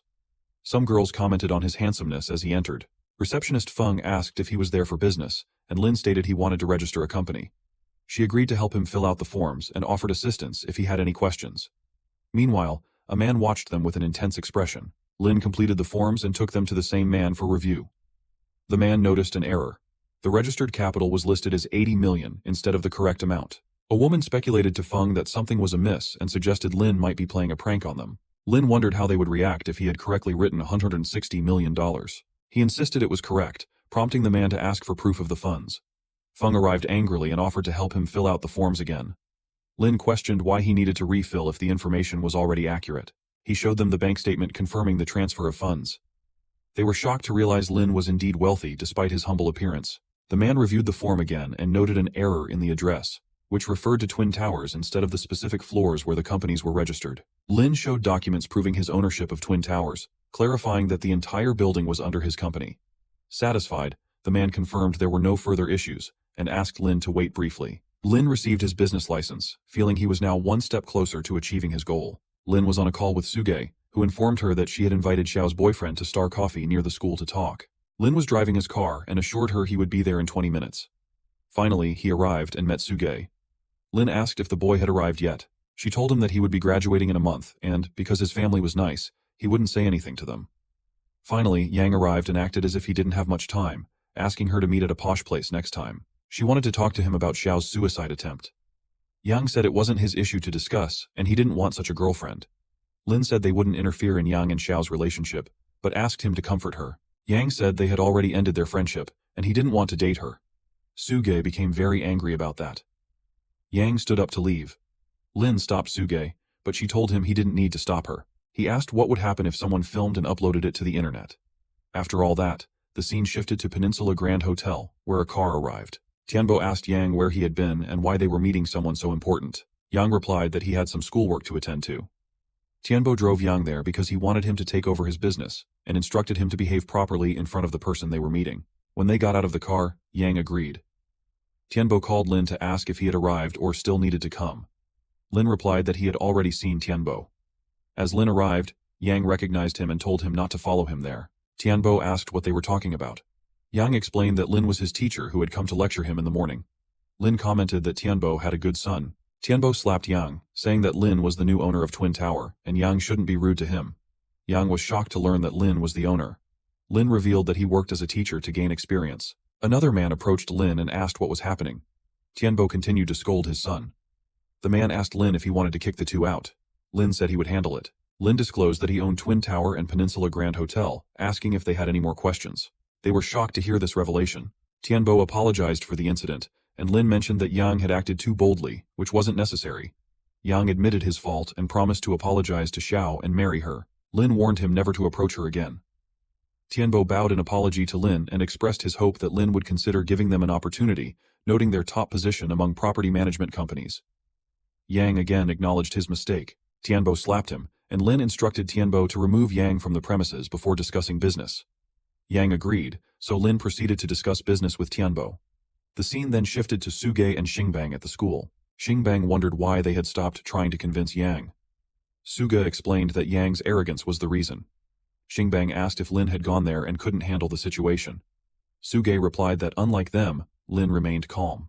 Xingbang asked if she was praising or criticizing Lin, noting that they seemed well matched. Suge was shocked to hear this. After that, she received a call informing her that Yang had come to meet her. She asked them to make Yang wait. Xingbang wondered why Yang had come there.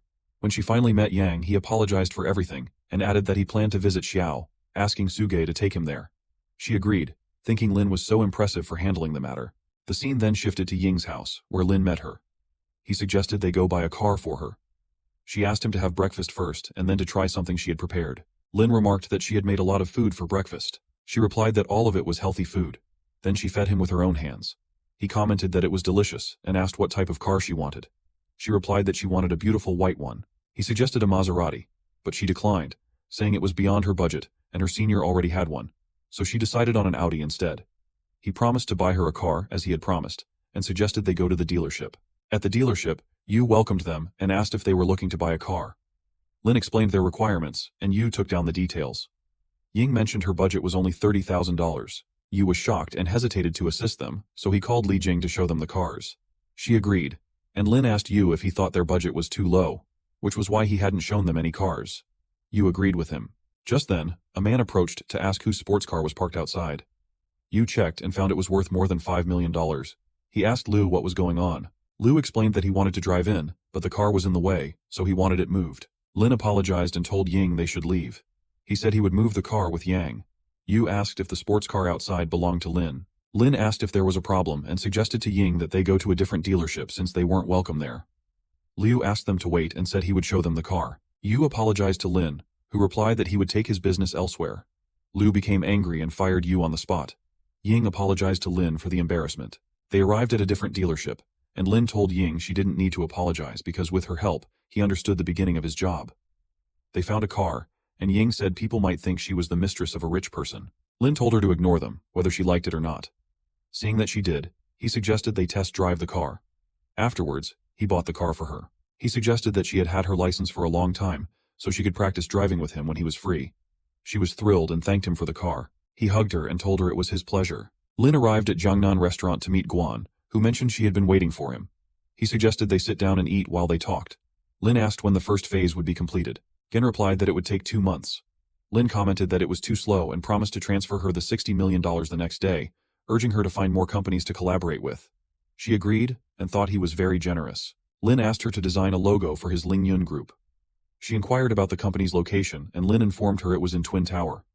She remarked on Lin's success at such a young age, and mentioned there was a new owner there. She then asked if he had any specific design requirements. Lin requested incorporating the Lingyun Tower into the design. She hesitated, suggesting it might be inappropriate to change the name since he worked there. Lin revealed that he had already purchased Twin Tower. She was shocked to hear this, and apologized for getting overly excited. Afterwards, she invited him to her home for coffee, but Lin declined due to other commitments. She promised to send him an email with the project details and then left. Suddenly, a waitress arrived with Suge, who was heavily intoxicated. Suge expressed her desire to drink more. Lin noticed them and called out to Suge, who said it was a coincidence to meet him there. The waitress explained that Suge's boyfriend had broken up with her, which was why she was drinking so much. The waitress asked Lin to take Suge home. Lin lifted Suge and asked where she lived. Suge commented on her ex-boyfriend's shamelessness and complimented Lin's looks. He helped her into his car, but Suge insisted she didn't want to go home and wanted to drink more. Lin decided to take her to the Peninsula Grand Hotel, which he owned. A man asked if Suge was his girlfriend. Lin denied it and asked for the best sweet and wine. As they were served, Lin stopped Suge from drinking more alcohol. She asked if he thought she would misbehave with him. Lin assured her it wouldn't be his fault. Suge mentioned she had a surprise for him. She led him into a room and asked him to sit down, assuring him she didn't intend to harm him. She showed him various items, and he asked where she had obtained them. She explained that her boyfriend had told her she wasn't capable of such things, so he had suggested she gain some experience. After acquiring the items, he had left her. She then playfully restrained Lin's hands, telling him to behave. She blindfolded him, and when he asked what she was doing, she replied that he would understand soon. They both enjoyed their time together. Afterward, Lin fell asleep, and Suge wondered what had prompted her to act this way with him. She quietly left without saying anything. When Lin woke up, he found that she had run away without a word. The girl who had given him the task then appeared, and revealed that his proficiency had reached 70%, offering him the opportunity to activate a new career. Puzzled, he agreed to activate it. She informed him that his new job would be as a delivery man, promising him numerous rewards including $1.5 million and a limited edition Tomobarini T12 with top-notch driving skills. Lin wondered why she had changed her attire. He realized that this new career seemed promising and would offer more freedom than teaching at school. She informed him that his bike was parked in the hotel's parking lot and suggested he go check it out. Lin dressed up and went to see his bike, noting its worth of $1 million and how cool it looked. He also found a helmet that wasn't yet available for sale. Lin put on the helmet and rode off on his bike. Lin meets Suge, who is shocked to see the bike. She thanks him for taking care of her the previous night. He advises her to drink less. She agrees, and comments on how beautiful the hike was, wondering why he hadn't taken her there before. He explains that it's a place for study, not for showing off. She asks why he came with the bike that day. He replies that he came to collect his belongings and resign from his position. She asks if the incident from the previous day influenced his decision to resign. He denies it, saying he wants to do delivery jobs for freedom and relaxation. She wonders why he would do such work despite being wealthy and asks if he will deliver things she orders. He jokes that he doesn't offer special services. She insists he come with her to finish his tasks. Later, Lin quickly receives an order for a music stand. She arrives at Shangchem International Apartments and meets Guo to deliver the order, asking for $20. Hor arrives angrily, questioning why Lin came so quickly and challenging him to another game. Lin suggests to the boy that he should learn that skill. Howard asks Lin why he didn't learn it himself and criticizes him, saying if he could play the piano he wouldn't need to deliver things. Angrily, Lin asks if Howard is sure that he can't play. Howard mentions that it's so expensive that Lin couldn't afford it. Guo gets angry at Howard and tells Lin not to mind him. Lin insists that he really does know how to play the piano. Howard shows off his mother's talent, prompting Lin to play their piano. Howard tells his mother not to stop Lin and challenges him to play. Lin bets that if he plays the piano well, Howard will have to listen to his mother. Howard agrees to the challenge. As Lin sits down, thinking about the wisdom he gained from the sages, he realizes he hasn't played the piano in a while. When he starts playing, Guo reminds everyone that it's the 8th hardest piece in the world, making the prodigy struggle. She tells Lin that she didn't expect him to play so well, and even though Guo is a college professor, she wouldn't attempt it. Lin thanks her and asks Har to listen to his mother. Howard blames Lin for being his mother's student and accuses him of pretending to be a delivery man. Lin replies that he didn't know Guo and asks Howard to practice instead. Howard sits down to start practicing. Guo thanked Lin and introduced herself, suggesting that he could secure a well-paying job by playing the piano. Lin replied that he currently had no intention of changing careers. She asked for his contact information so she could reach out to him about any job opportunities in the future. He shared his contact details with her. Afterwards, he was congratulated and rewarded with access to Moon Bay Beach. He thought about how he could utilize the land near his house, which was a great opportunity for him. Soon after, he received a call from someone at the Moon Bay Beach Authority, asking when he could complete the necessary procedures. He agreed and went to the office, where he met Kai, who had contacted him earlier. She showed him all the documents related to the area and asked him to check for any issues. Lin asked why public property was being privatized. She explained that it was cost-effective to delegate the management to a private entity, and due to the unusual social background of the person, the area had been put up for auction. Although Lin would have ownership of the scenic spot, it still belonged to the country, and he currently held a 70-year lease that could be extended. Lin decided to meet with the manager. Lin called Song to inquire about Moon Bay Beach. Song revealed that the individuals there owed $30,000. Lin decided to pick up Song, and they headed to the location together. Upon arrival, Lin encountered some rough-looking individuals. One man asked Song why he was there, and Song explained that he wanted to meet their manager, Yao. The man replied that he didn't know where Yao was. Song urged them not to lie, pointing out Yao's car parked nearby. Song introduced Lin as the owner of the beach and clarified that they weren't just there for the debt. The men were shocked and informed Lin that Yao was in his office. Lin took the file from Song and instructed the men to tell Yao to return their money, emphasizing that he didn't want to cause any harm. Lin then left the area. Later, a man informed Yao that the owner of the beach had come and warned Yao not to interfere in their business. He also demanded payment for the debt owed to Wangjiang Pier. Yao responded that the debt wasn't the owner of the beach's concern. However, the man revealed that the owner also controlled Wangjiang Pier. Chang told Yao that it seemed the owner didn't respect him. Yao became enraged and plotted to discredit Lin. Xiang expressed appreciation for the idea, but declined to participate. Lin arrives at the Peninsula Grand Hotel, where a man asks him what he needs. Lin explains that he's there to check on an account. The man inquires about which account and offers to speak with someone about it. Lin asks if there's any money owed that hasn't been returned to the Peninsula Grand Hotel. The man confirms it amounts to over $470,000 and provides answers to Lin's questions. Later, Lin asks if Chin owes them money. The man informs him that Chin brought some girls the previous night and didn't pay. Lin calls Chin from a different phone, identifies himself, and requests payment of $18,000. Chin tells Lin not to meddle in other people's affairs. Lin asserts that it's his property and offers Chin free residence there if he cooperates. Chin agrees and mentions he's currently in Wang's office. Shortly after, a man informs them that Yao has arrived to meet Lin. Lin asks to let them upstairs. Yao, accompanied by Chiang and others, arrives. The man orders security to assemble outside the first floor. Yao gave Lin a gift by agreeing to cooperate, but Lin replied that he didn't want their cooperation. Yao warned Lin that if he didn't cooperate, he would destroy the entire area. Lin, having nothing to lose, challenged Yao to see who would suffer more. Lin grabbed a cup as if to strike Yao. Other men rushed to attack Lin, but he managed to fend them off. Lin revealed that he owned the beach, Wangjiang Pier, and all the security downstairs. Yao was shocked to learn that Lin was the owner of the Peninsula Grand Hotel. Looking out the window, Yao saw a crowd of people gathered outside. Lin suggested that with a small investment, Yao could improve his situation. Meanwhile, Chin met Chiang, and Yao hurried to Chin seeking help against Lin.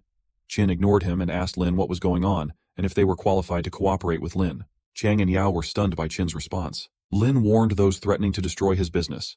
Chin became angry upon hearing this and shouted for them to leave immediately. Yao wondered about Lin's connection with Chin. Chin kicked Yao out and demanded to know when Yao would repay the money. Yao assured them he would return it, and they all hastily departed.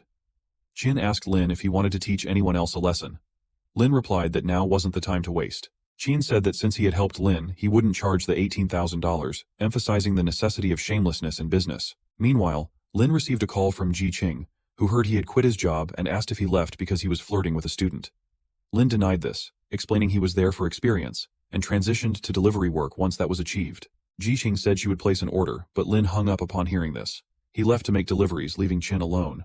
Lin arrived at Ji Qing's place to deliver the items, and she remarked on how quickly he had come. They went inside, and Lin asked if she wanted to take the vegetables back home after he delivered them to the company. She declined, mentioning that her room had a small kitchen where sometimes she would ask the cafeteria to prepare something special from her books. Lin offered to cook something for her, and he put in a sincere effort. After 20 minutes, he served the food on the table. Ji Qing was delighted and praised the meal, saying it was much better than the company's food and smelled wonderful. Lin asked her to enjoy it, and went to fetch a glass of juice. As he was getting the juice, he heard Ji Qing's voice calling out, so he hurried back to see what had happened. He found her eating and complimenting the delicious taste of the food. She complimented the food a lot, wondering why he was so good at cooking. He replied that he had a bit of talent for it. She asked what reward he wanted for that. He kissed her and said he wanted that as a reward. He took her to have some romance, but she asked him why they were in the office. Lin commented that it was more exciting there. After some time, she was sitting on his lap, and he asked why she called him in the morning. She told him she wanted him to go to Wangjiang Pier with her. He agreed and said they would also check the progress there. After that, they went to the bank of the river, and she mentioned that she spoke with Guan about her company's project. The budget was $55 million, and if she didn't make any profit, Lin could save $23 million. He told her not to save money for that. She explained that since the project was so big, she didn't want to make any profit from it, and he could save the money for emergencies. He said he wouldn't use it. She agreed, and mentioned that if they included Moonbay Beach, it would be perfect. He said he would buy that as well. They both came down and she asked if it was so easy. But since the government held that property, he wouldn't do anything. They both wore helmets as they went to the construction site, and she mentioned that sunbathing on the beach was better than using a personal swimming pool. She thought he might offer an opportunity, but she had overestimated him. A man saw Lin and said that Yao had returned their money, and now Moonbay Beach was under their control. Ji Qing was shocked to hear this and asked what was going on. He explained that Moonbay Beach was now theirs, and he asked if she wanted to sunbathe there. She remarked that Lin was so bad, always teasing her. Jiqing mentioned that since he owned Wangjiang Pier, she asked if he could take her to the beach when he was free. He agreed, and suggested they also go diving there. She was surprised that he knew about that too. She suggested meeting with 2 people to establish the foundation, and she would also find an office building for him. He left the procedures to her, with the address being Lingyun Tower. She asked if he had bought that too. He confirmed and then mentioned he had to go to work to deliver some things. He asked her to go back safely. She commented that it would be tiring for him to deliver the goods and wished him to be careful before leaving. He received an order to buy 2 swimming rings of any brand, each costing around $30. Lin reached a shop and inquired about swimming rings priced around $30 that were of good quality. The man showed him one priced at $32, so Lin bought 2 and asked for a receipt. The man commented that Lin seemed very handsome and offered to introduce him to some wealthy girls. Lin joked that the man seemed like a broker, to which the man replied that he was just kidding. Lin arrived at the beach and called the delivery man. The man instructed him to deliver the items under the red umbrella where he was sitting. Lin mentioned that there were many big red umbrellas. The man became angry, and then Lin was called over by a girl named Bing. Finding Lin handsome, Bing asked another girl, Lulu, to check out how awesome the delivery man was. Lulu looked and asked if he was really the delivery man. Faye remarked that Lin was clueless. Bing wondered if Lin wanted to work as a waiter at her store. Lin approached them to deliver the swimming rings, but he asked for $64 as each one cost $32. Bing offered Lin a job as a waiter at her clothing store. Lin declined and asked who would pay the bill. Faye became angry and said he had ordered Lin to bring swimming rings costing $30 each, but Lin brought ones costing $32, indicating he was thinking of his profit. Faye suggested that Lin might have bought cheaper swimming rings and shown them a fake receipt. Lin asked if they thought he needed money. Faye asked if Lin was a rich person. Bing asked Faye to stop, and expressed her belief that Lin wouldn't do such a thing, offering to pay for it herself. Faye insisted that he had invited them to enjoy themselves, so he wouldn't let her pay. Faye handed money to Lin. Lin found it was only $60, but the total was $64. Faye explained that he had ordered 2 rings costing $30 each, so he wouldn't pay the price difference. Lulu agreed with Faye and advised Lin to learn from his mistake. Lin gave the money back to Bing, saying that her friends were not wealthy and to consider it a gift. He started to leave, but Faye boasted that he earned $310,000 a year. Lin replied that he wouldn't argue over the price of 2 swimming rings. Then Faye ordered something else from Lin. Bing asked him not to bother himself and said he wouldn't win against Faye. Lulu asked Bing not to interfere. Lin received an order from Faye to buy a Ferrari 812. Faye instructed Lin to buy it and he would cover the cost. Lulu teased Lin, saying he only bought the Ferrari model. Lin left to fulfill the order. Afterward, Faye had wine and offered some to Bing, but she declined. Lulu encouraged Bing to have fun. Bing replied that they shouldn't disrespect a delivery boy. Faye was shocked to hear this, and asked if she really thought of him that way. Lin returned with a suitcase. Faye became angry, and demanded that Lin apologize before leaving. Bing got angry at Faye for going too far. Lulu told Bing not to act like that and said she didn't need to argue for a delivery man. Bing replied that she wouldn't accept Faye treating anyone like that. Faye told Lin that he had the money ready, but since Lin hadn't brought the car, Faye would buy it himself. Lin opened the bag and showed him the purchase papers, with a total cost of $1.1 million, and asked how Faye intended to pay. Faye asked how Lin managed to get that. Lin signaled for a truck to open, revealing the car Faye had ordered. Lin sarcastically remarked that since Faye was rich, he could pay for it. Faye apologized for his behavior. Lin asked him to get on his knees and beg for mercy. Faye became angry and threatened to call Yao, who was influential in the area. Lin found this amusing, and Faye called Yao, offering him $15,000 for help. Afterward, Faye instructed Lin to wait there. Bing advised Lin to leave quietly. Eventually, Yao arrived with some men. Faye hurried to Yao and pointed out Lin as the troublemaker. Lin turned to them and questioned if they really wanted to cause trouble. They all looked at Lin and bowed before him. Lin reminded them that he had already asked them to leave, yet they had returned within a day. Yao apologized, admitting his mistake. Faye was confused by the situation. Then Yao confronted Faye, emphasizing that Lin was the owner of the beach and Wangjiang Pier, questioning Faye's audacity in messing with Lin. Bing and Lulu were shocked to hear this. Yao asked Lin how he wanted to handle the situation. Lin requested Faye to kneel and beg for mercy. They threatened Faye until he complied. Faye, frightened, did as instructed. Lin told Yao that he was giving them one more chance, and if they needed money, they should contact Song to arrange a job for them. Yao and Chang thanked Lin for his help. Bing said she didn't want to stay there anymore but didn't have a car to leave, so she asked Lin for a ride. Lin asked her to change out of her swimsuit because it was inappropriate. She replied that it didn't matter, and made her feel cool. Lulu asked Lin to take her as well, but Lin asked if she wanted to go home or just get into the truck. Lin took Bing on his bike and they left.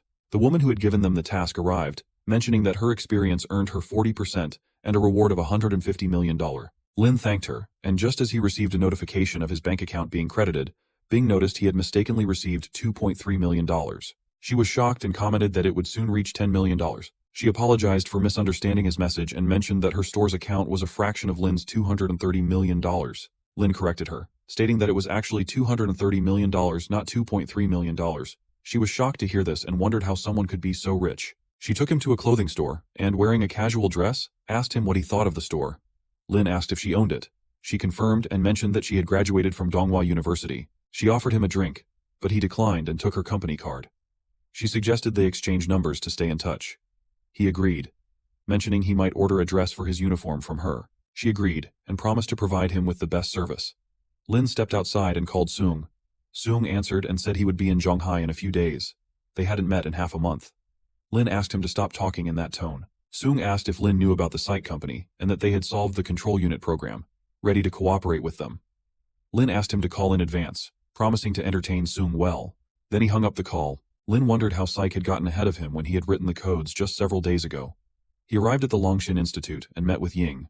He asked to see what she had been busy with. She replied that they had completed the program for the control unit and started the third test, but they were still encountering issues with the frequency hopping band. As they were discussing, Lin met Fuyu. Sitting down, Lin informed them that Site Company had finalized their control unit program. Both Ying and Fuyu were shocked to hear this.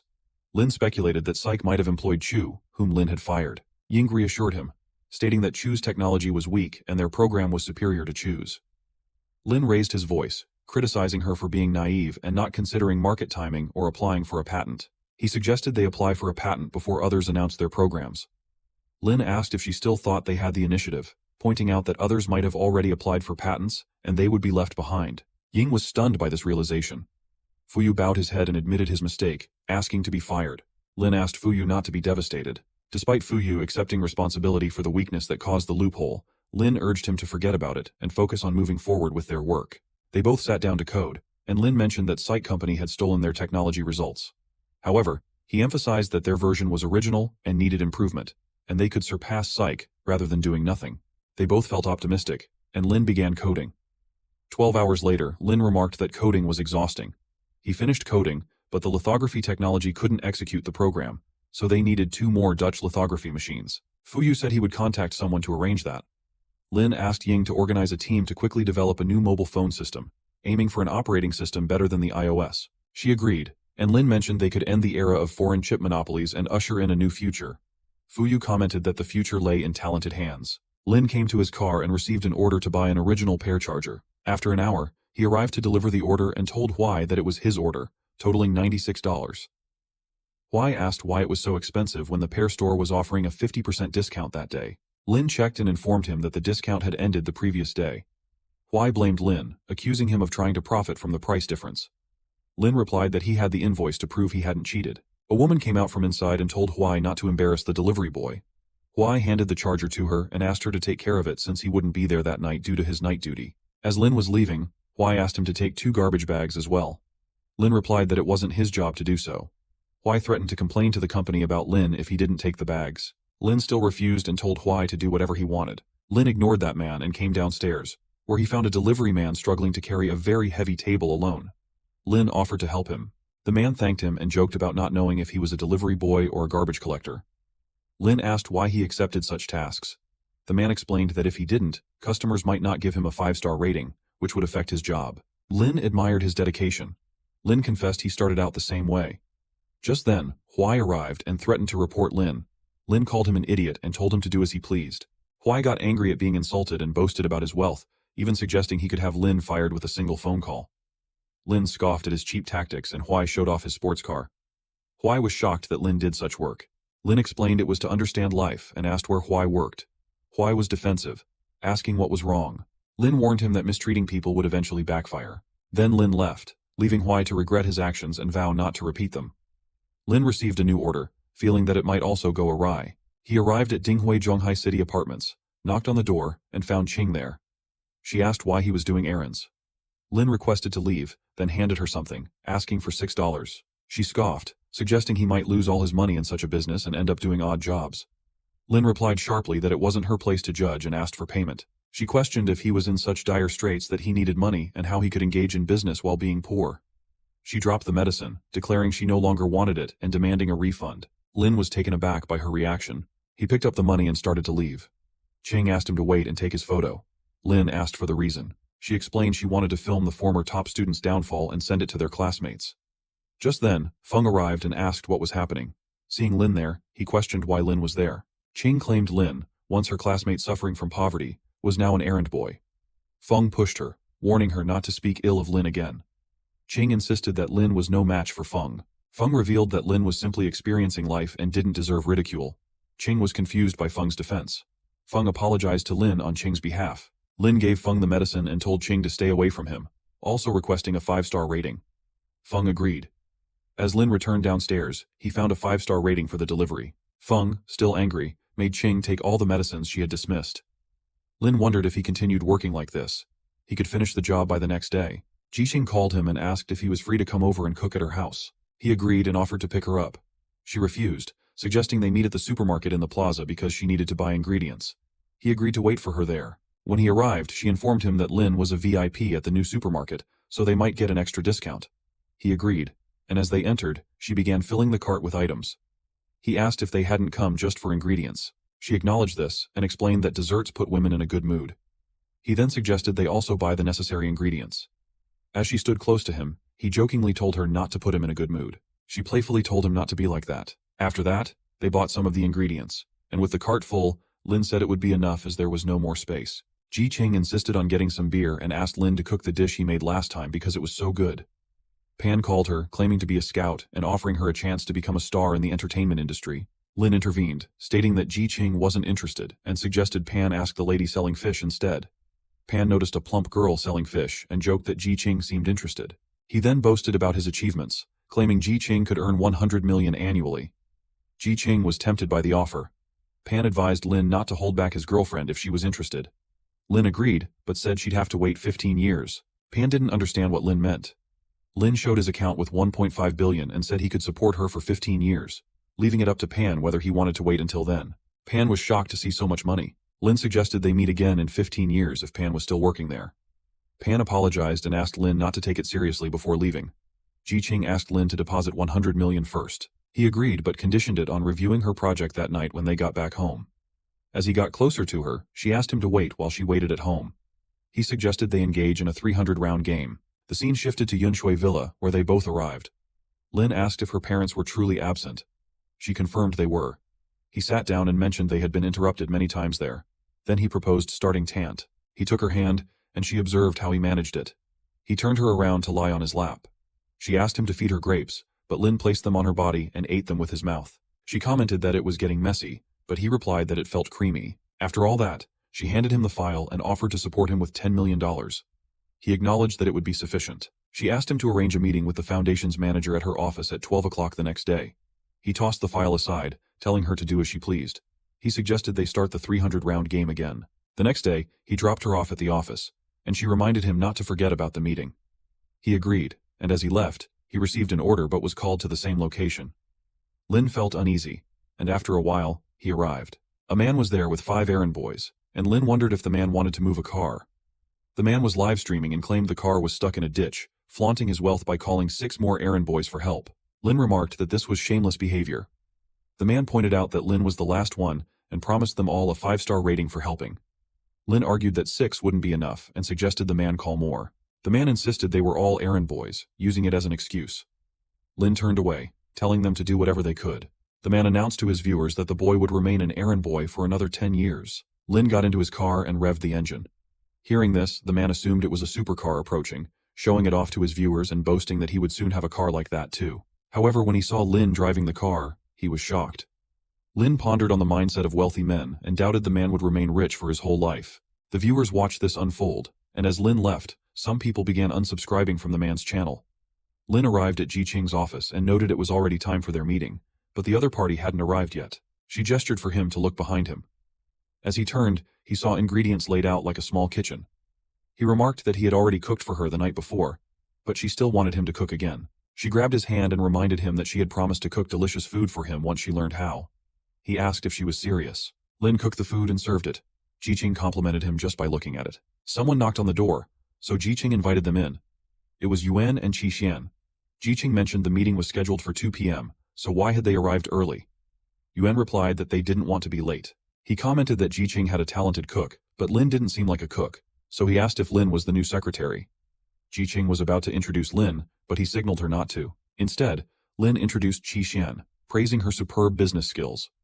Jiqing welcomed them and suggested they have lunch together. After the meal, Yuan complimented the delicious food. Qi Xian discussed something related to the chip industry. Yuan noticed it was almost 3 o'clock and remarked that the new boss hadn't arrived yet, showing a lack of punctuality. Jiqing revealed that the new boss was already there and introduced Lin to them both. They were both shocked, and Yuan apologized to Lin for assuming he was just a cook. Lin assured them it was fine and said he now understood their personalities, asking if they had any questions. Yuan asked about Lin's future plans in the business. Lin replied that the foundation wasn't his future, he believed in expanding globally. When no one responded, Lin remarked that it seemed they thought he was joking. Jiqing commented that every ambitious person deserved respect. Afterwards they discussed the details. Lin raised his glass and proposed to pay each of them 5 million per year, with additional dividends once the company went public. Yuan accepted the offer, also taking a drink. Qi Xian thanked Lin, mentioning the salary was generous. Lin replied that he valued talent over money, considering them founding members of the company aimed at global success, so he wanted to be generous. They all cheered and toasted. Lin asks them to let him show the new office and looks forward to their future work. Jiqing asks if they aren't afraid Lin will give them a small dark room to start the business. Yuan says she only wants AC there because she won't use a fan, otherwise the documents will get messed up.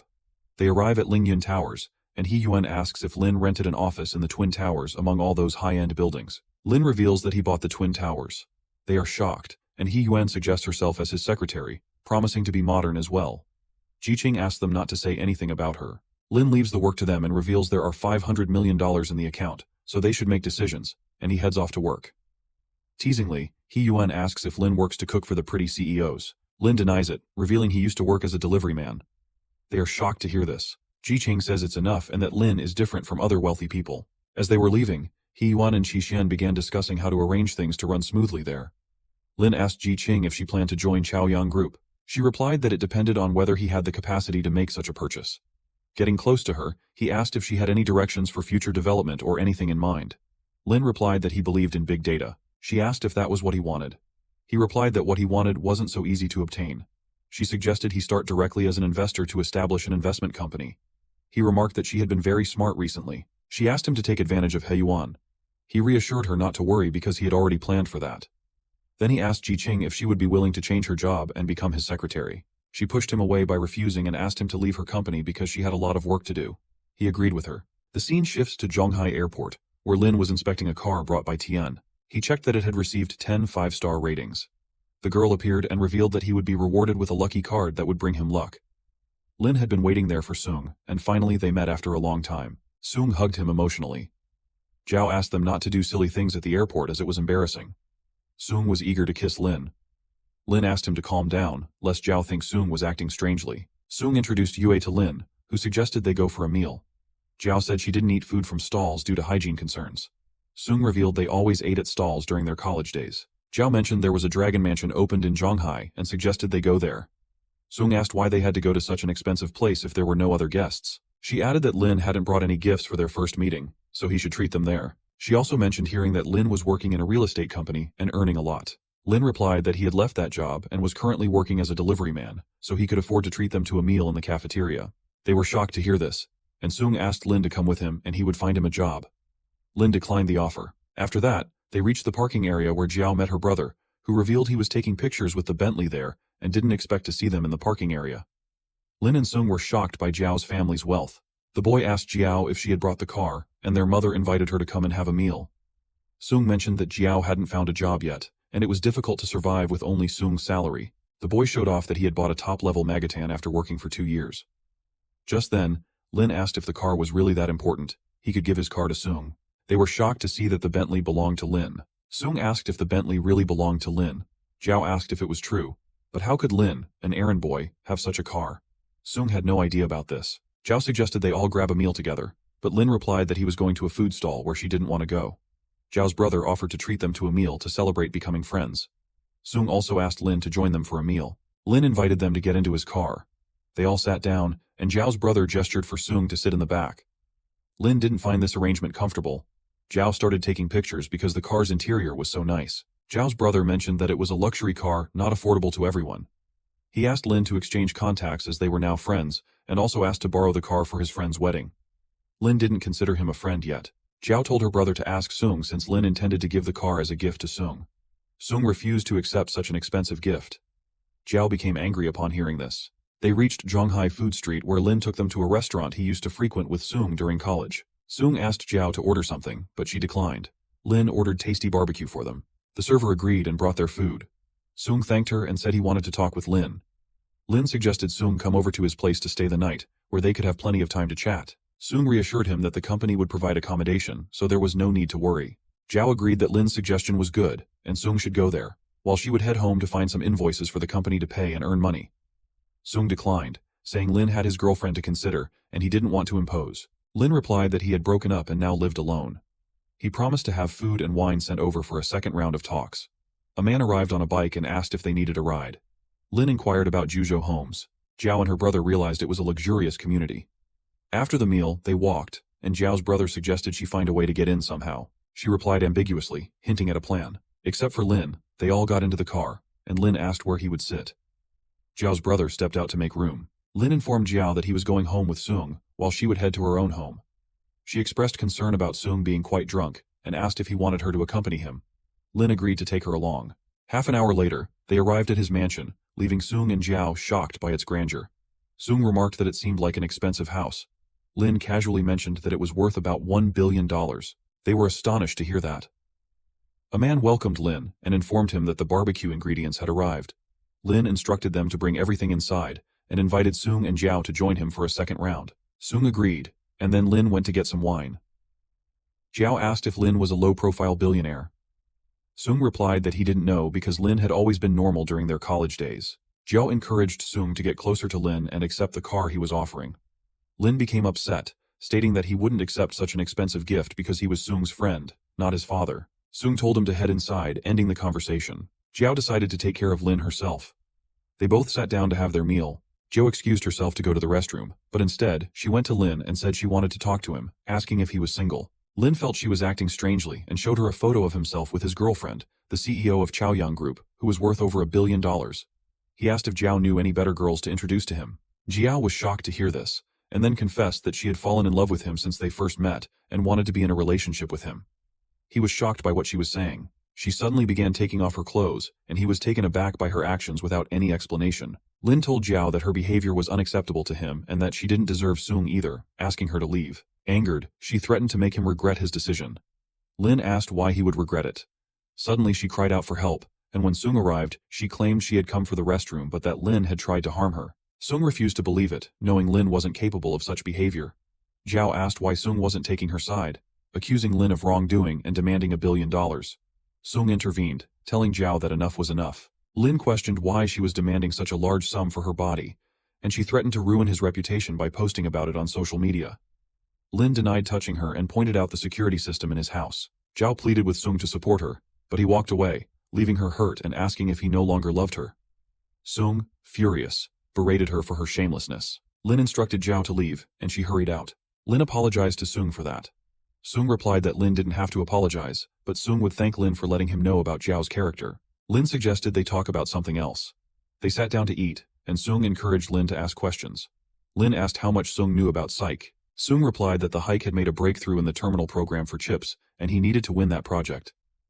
Lin asked about the people communicating with Sung regarding this. Sung explained and asked if Lin was interested in the chip industry. Lin replied that he was only a bit curious. Then he handed the car keys to Sung to drive. Sung declined the offer of the expensive car. Lin insisted he wanted to give the car as a gift to Sung.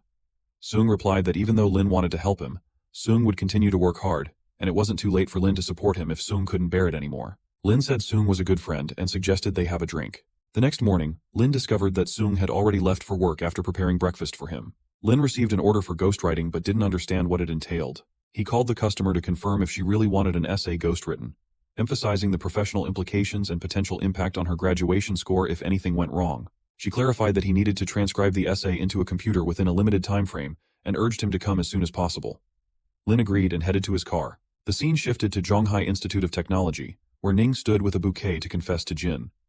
He finally expressed his feelings and offered her the passenger seat of his car. Just as she was about to accept his proposal, Lin arrived swiftly in his car and asked her for directions to the main teaching building. She showed him the way, and Lin left after thanking her. Ning asked if she could be his girlfriend, but she rudely declined, criticizing his car for not being a sports car like she wanted. In room number 1008, Wei was exhausted from writing and declared she wouldn't do it anymore. Weiren explained that her budget only allowed for a paper-based essay and asked her to wait for an errand boy who was coming. Lin knocked on the door and introduced himself as the errand boy, entering the room. Weiren asked Wei to vacate her desk and invited Lin to sit down. She then showed him the assignment that needed to be completed within 4 hours, assuring him of an extra bonus so he wouldn't worry. Lin discovered the assignment was riddled with mistakes and worried it wouldn't meet graduation standards if submitted as it was. Weiren admitted her classmate had sold it to her. Lin pointed out the flawed argument and explained that such errors would invalidate the analysis as well. Concerned, Weiren asked for a solution. Lin suggested changing the argument and using Maxwell's demon to explore the second possibility of the second law of thermodynamics. He asked if she had been paying attention. She confessed she was an underachiever and listened without fully understanding. Lin found this frustrating. Wei was shocked that despite being an errand boy, Lin had a deep understanding of thermodynamic topics as well. Weiren asked Lin to explain slowly. Lin replied that even after explaining hundreds of times, she still didn't understand. He began writing for her, and she became pleased. After 2 hours, he finished and assured her there were no issues. Ning entered angrily, prompting Weiren to ask why Ning was upset and if he had confessed to Jin. Ning criticized the essay, calling it garbage, and warned that the teacher would definitely scold them if they submitted it. Wei suggested they shouldn't trust the errand boy either. Lin suggested they go together to hand it over to the teacher. Weiren agreed, and the 4 of them went to the teacher's office. Weiren called Teacher Peng and informed him that she had completed the essay, asking him to review it. Peng replied that it was very late and questioned if she really wanted to graduate successfully. She apologized, expressing her desire to perfect it. As Peng read the essay, he asked if she had written it herself, stating that he couldn't believe she could produce such work. Ning revealed that Lin had actually written the essay. Lin thought Peng looked angry because it was wrong. Peng asked Lin in which class he was studying. Ning revealed that Lin wasn't a student at their school but an errand boy who wrote the essay for money. Peng slammed his hand on the table, and Weiren apologized to the teacher.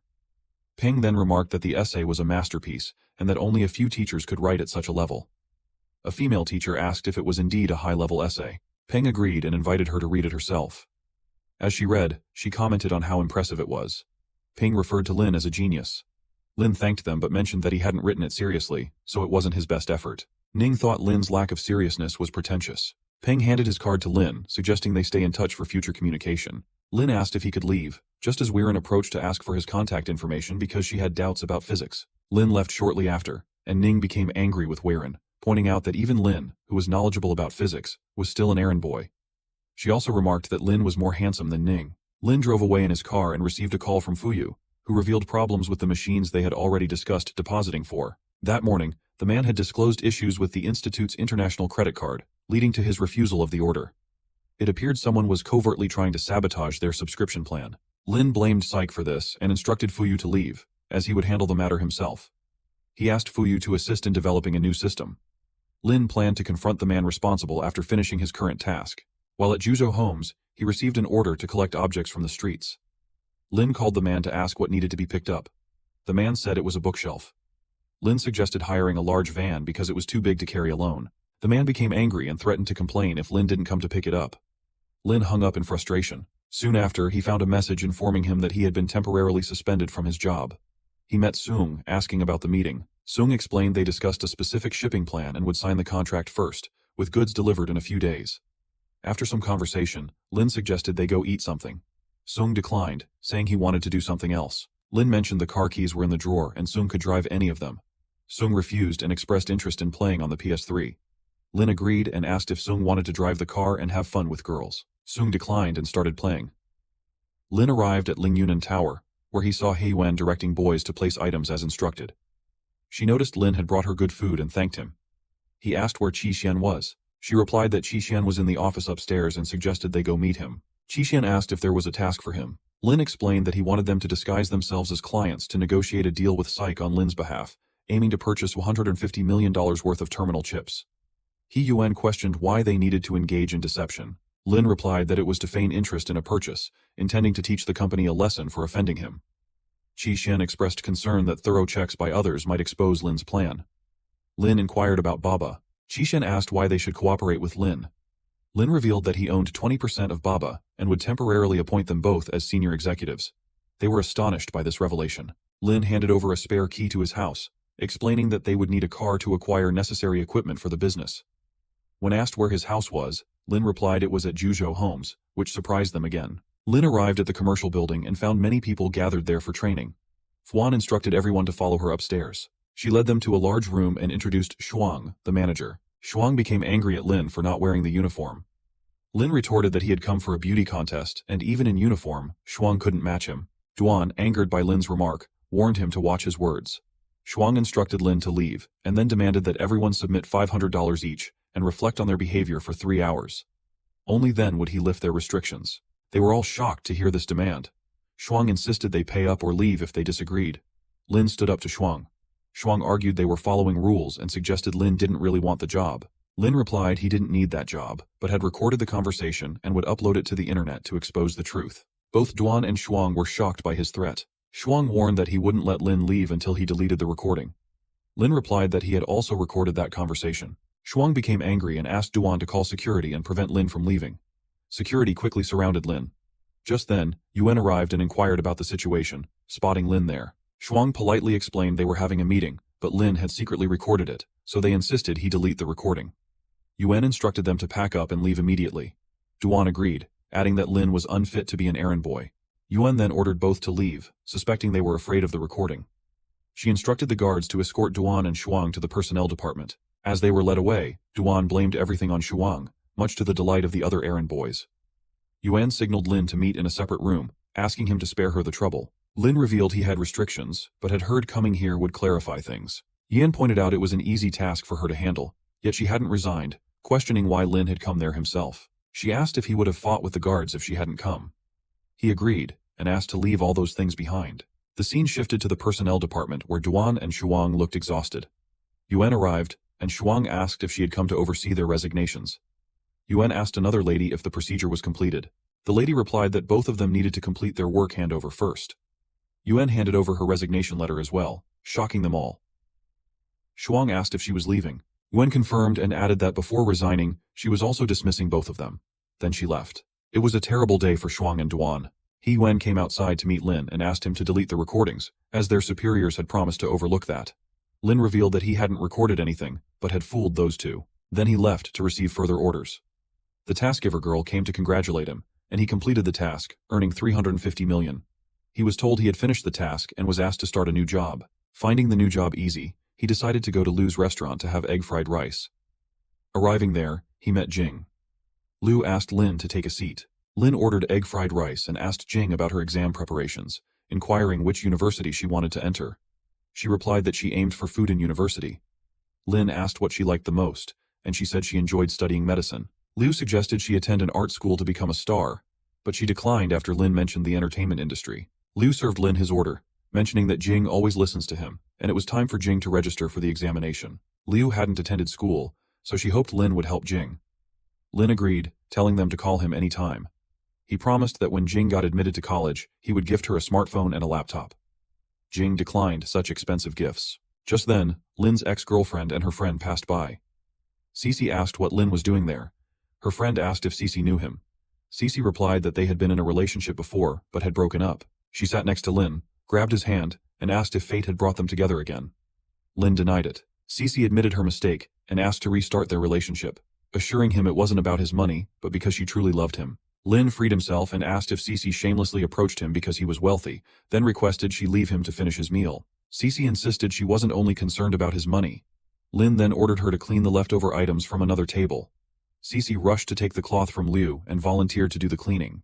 The girl was surprised to see Cece performing such tasks. Lin told Cece to work there if she wanted and announced he was leaving. She insisted on accompanying him, noting she had never been in a luxury car before. Lin asked her to work and clarified he had no interest in her. Cece realized Lin had been fooling her. Lin arrived at his parking area where a man handed over his bike after repairs and modifications that would make it faster and safer. Lin thanked him and handed over the keys to his sports car, instructing the man to take it home. Lin reached the Chaoyang group where Ji Qing was dressed beautifully. Lin complimented her outfit, and she asked if it matched his bike. She then sat behind him, and they both left, arriving at Yahello Design Company where they were welcomed by Guan and introduced to Chu, the head of Delphil in Asia Pacific. Ji-ching apologized for making them wait and expressed pleasure in meeting Chu. Chu mentioned he hadn't expected her to be so young and attractive. He extended his hand for a handshake, but Ji-ching didn't reciprocate. Chu commented on this, but she replied they needed to discuss the financial aspects first, questioning why he was bringing up other matters. He became irritated and stated that even with Lin present, he deserved respect. Lin arrived wearing his helmet and asked Chu who he was to demand respect from him. Chu became angry, questioning how a driver dared to speak that way. Lin removed his helmet, stating he had already shown respect to Chu, warning that he would retaliate if provoked further. Guan called out Lin's name. Chu was shocked and asked if he was Lin. Chu quickly clarified that it was a misunderstanding and acknowledged Lin's relationship with Ji-ching, apologizing for any offense. Lin expressed his disinterest in having Chu present, asserting that Chu was not the equipment contractor they needed, and asked him to leave. Chu pleaded for another chance, promising to serve Lin well, but Lin appeared angered, prompting Chu to leave. Ji-ching urged Lin to forget about it, and suggested they go upstairs for the meeting. Lin asked her to proceed without him, mentioning he had other matters to attend to, and left. Guan remarked to Ji-ching how fortunate she was that Lin had personally dropped her off. Lin received a call from Sung asking where he was. Lin replied that he wasn't at home. Sung suggested they have a meal together at Psych. Lin agreed, and headed to pick up Sung. Arriving at the Psych building, Lin noted its luxurious appearance. Inside, Lin saw Sung with Yan, discussing cooperation pleasantly. Yan assured Sung they would proceed as quickly as possible. Afterward, Sung noticed Lin's impressive bike. Lin asked Sung what he had discussed with Yan. Sung replied that Psych had changed their plan, stating that the second shipment of goods would now be delivered after 6 months. Lin questioned whether Sung had reached an agreement the previous day and why they had changed their minds. Sung explained that Baba Company had also become involved, causing complications due to increased competition. Lin expressed sympathy. Sung then put on his helmet and mentioned that Longshin and Psych were industry leaders, but delaying too long might allow others to take over the market. He added that he had heard Longshin seemed arrogant and might be ousted by them. They started riding, and Lin mentioned he didn't have any commitments, suggesting they go on a cruise together. Sung asked if there would be Wi-Fi available. Lin became annoyed and took him there. The scene shifted to He Yuan and Qi Xian, where a man brought GM and Liu Chu. Qi Xian greeted them, and He Yuan informed GM that Qi Xian had to fly abroad, so she asked to discuss the main points honestly. GM requested Liu Chu to disclose the details they held about the chip technology. As they settled for the meeting, Qi Xian inquired whether the 24 patented technologies Liu Chu had mentioned belonged to their company. GM confirmed this, and Qi Xian expressed his intention to ensure their chip technology was the best in the nation. Liu Chu assured him they were leading and would remain unmatched for the next 5 years. Qi Xian proposed adding a clause guaranteeing advancements in chip technology to be included in the contract, ensuring their supremacy for at least 1 year. GM questioned the necessity of such a guarantee. He Yuan supported Qi Xian, emphasizing their sincerity in the deal. Qi Xian stood up, urging He Yuan to leave immediately. GM requested them to wait, and they agreed to consider the proposal. Qi Xian expressed concern that delaying could erode trust as time passed. GM was prepared to pay 3 times the penalty if they failed to advance their products within 1 year. Qi Xian became angry, questioning if his reputation was so easily valued. GM countered with an offer of 5 times the penalty. They agreed to the deal, and Qi Xian instructed them to prepare for the contract's execution with a value of 3 billion. GM requested the documents to be printed for signing.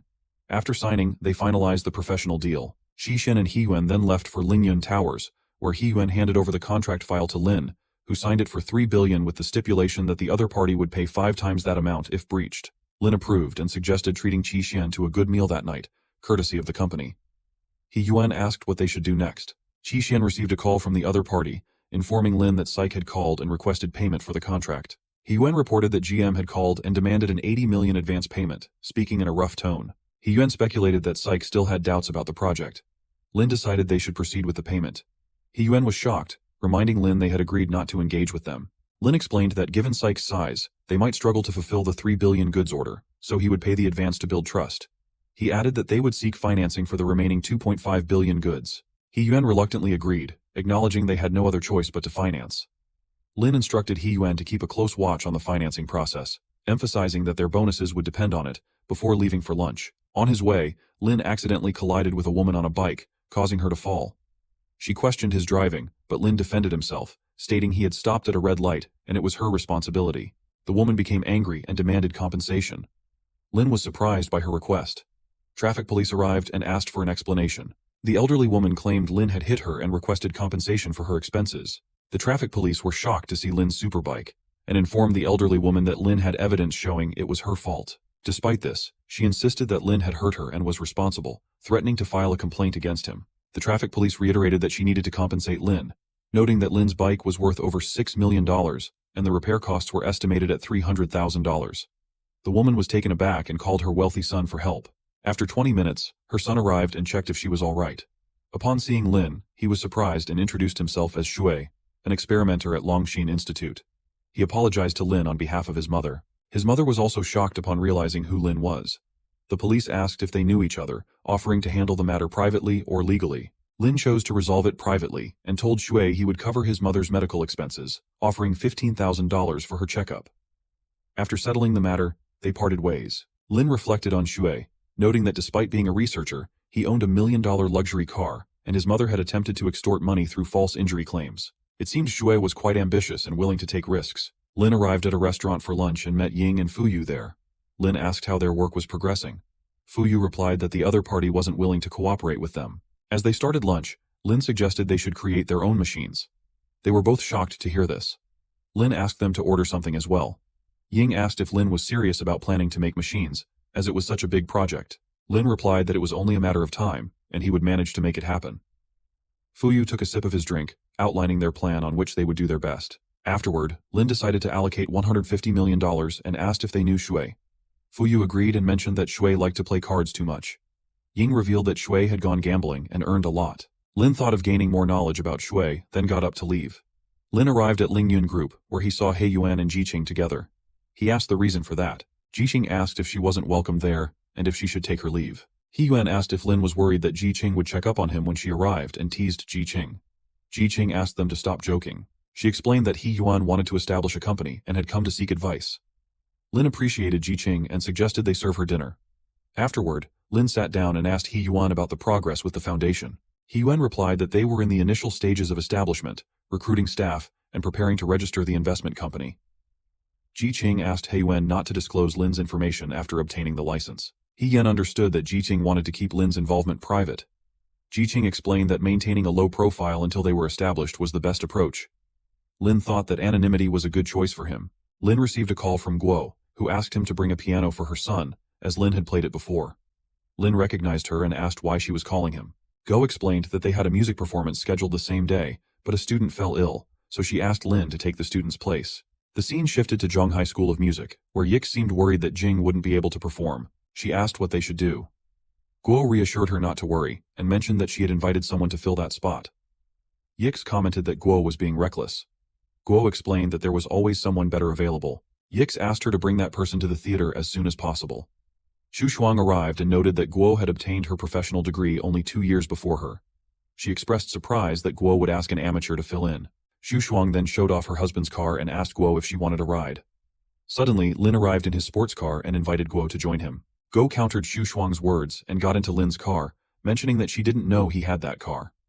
Lin revealed that he had quit his delivery job. He asked if Guo's son was still practicing piano. She replied that he was focusing on both studies and music. She mentioned the performance, noting the large crowd gathered there. Lin realized that he needed to be serious for the sake of his country. As they arrived, Guo asked Lin to check for any problems and assured him he could freely inform her. He agreed. Zheng Peng asked Yix why Jing hadn't come. Yix replied that Jing was hospitalized, and Guo's acquaintance would fill in. She warned Lin that if he couldn't keep up, she would slow down and not to blame her for it. Zheng Peng was concerned, and wondered if Guo understood how important this was. Then Zheng Peng told Lin to leave, not mincing words, saying Lin could ruin their entire performance. Lin asked why. Zheng Peng explained that he didn't know Yix's abilities but would follow her lead, so Zheng Peng had to keep an eye on her. Yix became angry and defended herself, mentioning it wasn't about showing off, but about casting a shadow over her music career. Then she asked to begin. Zheng Peng mentioned Yix had been playing piano since age 5, which Lin hadn't known when he was that age. Yix asked everyone to get ready as the competition was about to start. As they both started playing the piano, everyone was shocked by their performance. Someone called Lin, but he continued playing with one hand while talking. This amazed everyone, including Yix. Finally, Lin finished his performance. Yix asked if he was really an amateur. Zheng Peng came to apologize to Lin. Guo arrived and mentioned that the performance was about to begin. Yix remarked that Lin was so incredible that she couldn't match him. Guo asked what had suddenly changed her attitude. Yix felt guilty and accepted her defeat. Xu Shuang had been listening in secret and decided to make a backup plan. She came outside and introduced herself to Lin. She explained that a cellist in the orchestra had cancelled, so she asked Lin to fill that spot. Lin asked about playing the piano. Shushang said Yux would play the piano alone, but the orchestra would suffer because of it. She thought Lin might be good at playing the piano, but not adept at the cello, and she wanted to embarrass Guo in front of the school leaders. As they got ready to perform, Guo was shocked to see only Yix playing the piano. She was further surprised to find Lin sitting with the cellists. A man asked why Lin was there. Lin explained that Shushang had asked him to fill in for a cellist who didn't show up. The man informed Lin that all the cellists were present, and adding another would disrupt the performance. Lin realized that Shushang had deceived him. Guo quickly considered how to rearrange Lin. Just then, the host announced to the audience to enjoy the performance. Guo was shocked and wondered what to do next. Lin started playing the piano alongside Yix and matched her skill. Together they performed exceptionally well. Wenyi commented on Lin's talent, noting how impressive he seemed. Pan wondered why Lin seemed so familiar. Shushang was angry that the performance hadn't been ruined. Finally they finished the performance. Zhangpeng praised Lin, acknowledging him as not only a good pianist, but also a great cellist. He emphasized that the performance wouldn't have been as successful without Lin's contribution at the beginning. Lin informed Guo that Shushang was behind the confusion. Guo promised to handle the matter seriously. As Lin was leaving, Wenyi offered him $30,000 a month to join her company. Lin jokingly asked if she wanted him to be a sugar baby. She agreed, mentioning her close relationships with all the trainees in her company. Lin countered that $30,000 wasn't enough to maintain his car, asking her not to deceive him. Wenyi was shocked, and asked how he dared to speak to her like that. Pan became afraid of Lin. Lin told them to forget it, warning them not to mess with him. Wenyi pointed out that Lin was just an ordinary student, questioning why they couldn't afford to mess with him. Pan mentioned that he had once seen Lin's account with $1.5 billion, which dwarfed Boyuan Media. Wenyi was shocked and apologized to Lin for her earlier rudeness. Lin warned her not to harass good-looking men before leaving to meet Heiyuan and Qixuan at a restaurant. Heiyuan mentioned that they had already started raising money, and progress was smooth due to the chip boom. Qixuan added that Psych was actively approaching research institutes and planning to outsource its chip production. Lin suggested they follow suit. Lin video called Ji Qing and explained he had a lucrative business opportunity, and asked if she was interested in joining. She inquired about the details. Lin then asked how much working capital Chaoyang Group had. Jihan replied they had $800 million. Lin offered her $15 million to invest in Psych. She was surprised by the proposal. He tells her to wait at home for the money. She agrees with that. Huyuan asks why Lin didn't raise the ante if he suspected a short sell. Lin replies that he planned to make Psych believe other industries were also interested in their products. Qixuan asks if Lin intended to use that investment to show Psych that their products were popular in other industries. Huyuan mentions that Lin seems very smart. Lin receives a call from Ying, who is crying, and asks him to come because her parents are in trouble. Lin gets worried and tells her to wait. He'll be there shortly. When he arrives, he sees Ying crying. He asks her to stop crying and where Liu and the others are. She tells him they've been taken to the hospital, and she's waiting to give a statement to the police. Lin asks what happened. She reveals that a nearby club owner sent a gang to destroy their food stall because he felt his business was affected by it. They also beat her parents. Lin seems very angry, questioning how they dare to do such a thing. He asks if the club across the street was the one involved. Discovering it's the Hurricane Club, he calls Qin and requests help to investigate the Hurricane Club. Qin agrees and asks Lin to wait for his call. The police ask them to wait. Lin tells Ying to go to the hospital to watch over her family and to call him if she needs anything. He decides to take care of the club himself. She hesitates, but Lin reassures her that the club has other issues to deal with and she shouldn't worry. He'll just take a look. Arriving at the club, a man recognizes Lin as Yingxi and informs Qin. The club is well connected and Qin is concerned for Lin's safety. Lin insists he'll be fine and proceeds inside. Yingxi follows him. Inside, Sung is with two girls and mentions the daughter of the fried rice stall, suggesting they take her secretly and have fun with her. A man agrees to take care of it, but Lin kicks the door open. Sung demands to know who Lin is. Lin warns Sung that if he harms anyone from that fried rice stall, he'll put Sung out of business. Sung asks if Lin is Jing's boyfriend, noting she looks innocent. Lin grabs a wine bottle and hits Sung on the head. Another man gets angry at Lin, but Yingxi warns him not to dare, as Lin is Qin's friend. Messing with Lin would upset Qin. Despite this, the man still tries to attack Lin. Lin grabs his hand, twists, and kicks him down. Security arrives, and Sung orders them to knock Lin down no matter what. Qin arrives with more men, demanding to see who dared to touch his friend. Sung is shocked to see Lin there. Qin warns Sung to be careful about what he's doing and to keep his hands to himself. Scared, Sung apologizes and promises not to do it again. Lin warns him to remember that. He then asks Qin to leave. Qin agrees, saying it would be too easy for those losers if he let them off like that. Lin suggests calming down and having a drink. Chin says Lin doesn't have to do that. They both leave and part ways for their respective work. Lin receives a message from Ji-ching saying she's hungry and asks him to come discuss something. He arrives at her office, and she notes it's exactly 12 o'clock. Lin replies he was worried she might starve in the office, so he came early. She reassures him she's not that careless, and then asks him to go to the kitchen. After 20 minutes, he finally prepares something to eat. She comments that it looks good, but confesses feeling guilty about possibly gaining 5 pounds. Lin suggests a solution. She can stay slim while eating anything. Delighted, she asks how. He replies, eat after exercising. As they were being intimate, He-yuan suddenly arrived and caught them in an awkward position. Embarrassed, she apologizes and says she'll come back later. Ji-ching assures her not to misunderstand. He-yuan insists she just wanted to know what they were doing. Lin, annoyed, asks her if she didn't understand what was happening. He instructs her to return in 2 hours, to which she remarks it would be a good time for them. Ji-ching pushes Lin away and gets ready, asking He-yuan to wait. Lin wonders if that was appropriate. He-yuan explains that since Ji-ching told her not to leave, she'll watch them for 2 hours. Ji-ching interrupts, urging them to stop and reminding He-yuan they were supposed to discuss financing. They move downstairs, where He-yuan mentions she has prepared the paperwork for Lingyun Capital. They will officially start operations in a few days, with interviews scheduled for the next day. She asks if Lin will oversee things behind the scenes. Lin replies that he's leaving that to He-yuan and Qi-xian. He confirms the transfer of $156 million to her, and mentions the support plan, focusing initially on orphanages, and later expanding to impoverished areas nationwide. Ji-king suggests prioritizing the business over the Ye Foundation and doing only what they can handle. Lin replies that he knows what he's doing. He-yuan shares her idea of using the foundation to promote their company, which would help improve corporate culture. Ji-ching agrees it's a good idea, but points out that Lingyun Group isn't currently strong enough and they shouldn't attract too much attention. He-yuan asks for Lin's opinion on that. He replies that he won't deny Ji-ching and just hugs her. He-yuan remarks she didn't think Lin was the henpecked husband. Then she mentions that the financing for He-yuan was going smoothly and they weren't suspicious about the $15 billion Qingyan gave them. Lin asks if Psyche is doing anything else. He-yuan replies that they've also expanded their factory and acquired 5 new sets of equipment, which means their productivity will increase by at least 30%, and they'll complete the order in 4 to 5 months. Lin says it's too long and he won't wait, so he asks who's in charge of that. She shows him a photo of the person in charge, Shang Yu, the son of Jihad. Shang Yu just returned from Britain, and his younger sister is still studying there.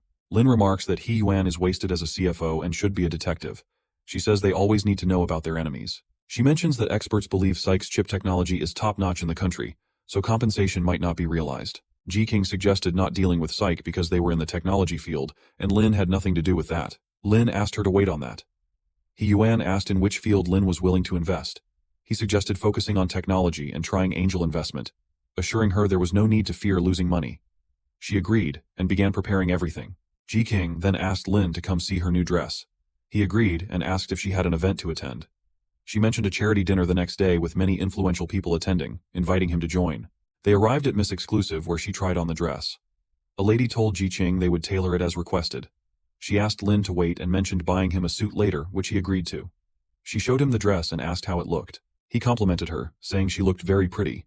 Another lady offered 20% extra of the exact price, but Lin looked sternly at her and told her not to consider it. He asked the store lady to pack the dress. The lady emerged from the car with a grim expression. Fang asked why she looked upset. She explained that someone else was wearing the dress she thought would be perfect for Feng, and despite offering more money, the person was rude. Fang advised her not to get angry, reassuring her that even without that dress, Feng would still attract attention. Ji-ching finished dressing up and asked which earring would complement her outfit. Lin hugged her and assured her that she looked best in the dress. He touched her gently and told her she looked beautiful. They had a great time that evening. The next day at Yunlan Grand Hotel, Fang arrived and people there commented on how much prettier she looked in person than on TV. Many cameramen took her pictures. Her assistant informed her that Qin was already there, so they needed to hurry. Fang resolved to impress Qin without making any mistakes. Lin arrived in his supercar and wondered where the red carpet entrance was, thinking it wasn't a fashion show. Ji-ching explained that these days, formality was more important than substance, and she asked if they could walk the red carpet together. He declined, suggesting she go alone while he parked the car and met her in the hall. She agreed, stepped out of the car, and surprised all the cameramen, who started taking her pictures. Fang became jealous and asked who Ji-ching was. Her assistant revealed that the dress Ji-ching wore was the one she had wanted to buy for Fang. Fang mistakenly believed Ji-ching hadn't been invited. The cameramen continued taking pictures as Ji-ching walked quickly into the venue. Fang's assistant remarked that Ji-ching had the aura of a star. Fang became angry, stating that if she had that dress, she would garner more attention. The assistant went to intercept Ji-ching, but Fang stopped Ji-Ching herself and criticized the guards for allowing an uninvited person to enter. The guard informed Fang that Ji-Ching was indeed invited. Fang declared that if Ji-Ching remained, she would leave instead. The guards then escorted Fang outside. Shocked, Fang demanded clarification. A guard explained that Fang had insisted she wouldn't share the same hall as Ji-Ching, leading to her removal. Fang was stunned to hear this. Fang was shocked and demanded to know how they dared to ask a superstar like her to leave. The guard revealed that Ji-Ching was the CEO of Chaoyang Group and the honored guest that day, implying it was Fang who should leave. Fang was stunned to hear this. The assistant apologized to Ji-Ching on Fang's behalf. Fang thought having Qin there was a good opportunity for her and admitted it was her mistake to let the situation escalate. Inside the hotel, Lin greeted Qin, who complimented Lin on how handsome he looked in his suit. Qin mentioned recruiting a talented young woman and offered Lin a VIP membership at his club. Lin declined politely, explaining he wasn't interested at the moment, but would consider applying later to return the favor to Qin. Qin mentioned that Chen was also present, and suggested Lin meet him too. Suddenly, Guo called Lin to inform him she and her husband had also been invited. As she left, Qin commented to Lin that he didn't seem interested in Guo, but Lin asked him to stop talking nonsense. Ji-Ching texted that she was on the first floor with friends. Lin started eating alone. Zihao, the general manager, complimented Fang, saying she was talented in acting and predicted she would dominate the domestic film industry in the next few years. Fang replied modestly, stating she was just an engineer. Meanwhile, the assistant spotted Lin and wondered why he was there, recalling he had yelled at her the previous day. Fang decided to avoid him. While walking with a drink, she accidentally twisted her leg and stumbled toward Lin. However, Lin quickly stepped aside, allowing her to fall without incident. Zihao checked if Fang was okay, and became angry with Lin for not helping her when she stumbled. Lin replied that it wasn't his responsibility. Fang criticized Lin, accusing him of tripping her but not admitting it. Lin retorted that if her legs were weak, she should find someone who slept with her the previous night and not blame him. Fang was enraged to hear this. Zihao demanded that Lin apologize to Fang, threatening to have him kicked out and mentioning his father's connections in Zhonghai, which could make trouble for Lin. Qin entered and asked what had happened. Fang introduced herself to Qin, and Zihao explained that Lin had tripped Fang and insulted her. Fang clarified that despite the stumble, she wasn't injured. Qin grew furious and declared that Fang didn't need Lin's attention. He asserted that Lin was his friend and warned anyone against messing with him, insisting they leave. Zihao and Fang were shocked, and they both apologized to Lin for their mistake before leaving him alone. Qin asked Lin to join him upstairs before dinner, and Lin agreed. Ji-Ching was also present with some friends. Qin and Lin split up to enjoy themselves. Zhao passed by Lin and asked a person if the gift was ready. The person showed him the ring and flower bouquet. Zhao instructed him to distribute some money to others to ensure Ji-Ching didn't think poorly of him. The person agreed, and went to deliver the message. Afterwards, Zhao asked Lin to leave the area temporarily as their boss was going to confess his love. He offered Lin a reward. Lin inquired about the amount, and the person showed him several bills. Lin asked for $15,000 without negotiation. Zhao commented that Lin was pushing it, but he understood his position. Lin replied it was fair, questioning how Zhao could pursue his girl if he couldn't afford it. Jay remarked that Lin seemed to have a natural talent for business, and then produced the money to give to Lin. Lin accepted the money from Zhao and told him to proceed. He approached Ji-Ching and hugged her, explaining that he hadn't seen her in the hall, so he came looking for her. Ji-Ching mentioned she hadn't seen her friends in a long time, so they were catching up. A woman complimented Lin on his looks and suggested they discuss business later, as the banquet was about to start. Ji-Ching informed her friends that she was leaving now, so Lin escorted her out. Meanwhile, Zhao and his assistant were shocked and wondered why Lin had taken Ji-Ching with him. Zhao realized Lin had outsmarted them. His assistant asked what their next move should be. Jay replied that he would seek revenge when the opportunity arose. As everyone gathered in the hall, the host welcomed them and announced the official start of the charity dinner. As the designated couple, people began dancing. Lin wondered why there was dancing at a charity dinner. Ji-King explained that besides the dinner, there would be a performance following the opening dance, as per the procedure, and the auction proceeds would be donated to the Hope Projects. As they danced, Ji-Ching asked Lin how he could waltz so well. Meanwhile, Zhao grew increasingly angry watching Lin. Just then, Lin received a call from Jingbang Institute, informing him that Jingbang was in the hospital and needed Lin to substitute his class the next day to avoid a salary deduction from the dean. Lin asked if Jingbang was okay and agreed to take the class, requesting details on the time, place, and assignments. The scene shifted to the school natatorium the following day, where the girls welcomed Lin with excitement. Lin asked why they were so excited for a regular class. Inside the swimming pool, many students were having fun. One boy named George asked why Lin wasn't teaching the Chinese language class. George explained he was waiting for his dream girl to appear there. The boy asked if George had changed his mind again.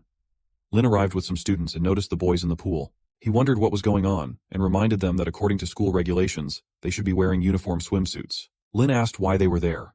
The girl with Lin explained that international students could come and go at any time. George greeted Lin and then introduced himself to the girl, asking to be friends. However, the girl got scared and hid behind Lin. Lin told George that according to the rules, students weren't allowed there without permission. George asked him not to be so serious, mentioning that people from Tali couldn't live without swimming. He told the girl that she wouldn't find him so repulsive once she got to know him. She asked him to stay away, as she didn't like foreigners. George remarked that Tali was a romantic country, and that people in his country were not as boring as them. Other students with Lin told George to stop bragging. George teased them, inviting them to hit him and warned that the school would kick them out. George's friend asked if they were cowards, boasting about the powerful kung fu of China. As they laughed, Lin kicked George, calling him arrogant. George fell into the swimming pool while the students cheered for Lin. Enraged, George emerged and decided to disrupt the swimming class by urinating in the pool, challenging them to see how they would start the class now. His friends joined in, further aggravating Lin's classmates. George then urged his friends to leave without causing more disturbance. Lin suggested they could leave, but only after drinking the pool water. This angered George, reminding them that Lin had already kicked him. Lin swiftly punched George, causing him to fall, but George insisted it wasn't enough and demanded more. A boy attempted to attack Lin, but Lin countered and sent the student crashing to the floor. The girls were delighted to see Lin's moves. Lin then caused all the international boys to fall down. The international girls, frightened, ran out seeking help as Lin appeared to overpower the boys. George warned Lin not to dare hit him again, or he would report him. Ignoring George's warning, Lin grabbed his hair and dragged him towards the swimming pool. George demanded to know what Lin was doing. Lin dunked George's head into the pool, making him drink the water. When Lin finally let go, George apologized. Lin then challenged the other boys from the group of 10 to come forward if they needed his help. Scared, they obediently drank the pool water. Just then, Jihad arrived and demanded to know what was going on. George told Jihad that it was fortunate he arrived, accusing Lin of forcing them to drink pool water and threatening to sue him. Jihad was shocked and asked Lin if he wanted to be involved in an international dispute. Lin retorted that those who behaved arrogantly deserved such treatment, questioning why Jihad gave them special privileges. Jihad insisted that they must treat international players with humanity, emphasizing it wasn't about privilege. He vowed to handle the matter and take legal action against Lin. Lin remarked that it seemed Jihad didn't understand the situation. Infuriated, Jihad rebuked Lin for speaking so boldly as a substitute teacher, demanding they go to the headmaster's office to settle the matter.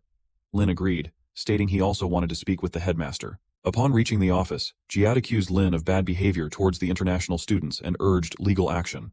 Lin questioned why Jihad hadn't mentioned George's harassment of their university students, or his actions in the natatorium. Jihad dismissed Lin's interruption. The headmaster revealed that Lin was the vice principal of the university, giving him the authority to intervene. Jihad was shocked by this revelation. The headmaster temporarily suspended Jihad for his behavior and promised to report the incident to the Education Bureau. Jihad left the office in disbelief. A student of Lin's asked if he was all right. Lin assured them he was fine and explained that Jihad had been temporarily fired, and the school would also discipline the international students. The student then handed him a first aid box. The girl noticed that Lin seemed a bit hurt. He reassured her that it was just a minor cut. Gratefully, she applied the bandage for him, and he remarked that it was no big deal. She asked if it still hurt. Lin simply smiled. Just then, Lin received a call from Chin, asking where he was and why he hadn't answered earlier. Chin invited him for drinks that night. Lin left the school, informing Chin that he had finished his work and asked where they would meet. Chin suggested the Joy Clubhouse on Ijian Avenue and instructed Lin to call him upon arrival. As Lin walked, he passed by the Huaking Hot Spring and wondered if Chin was the owner.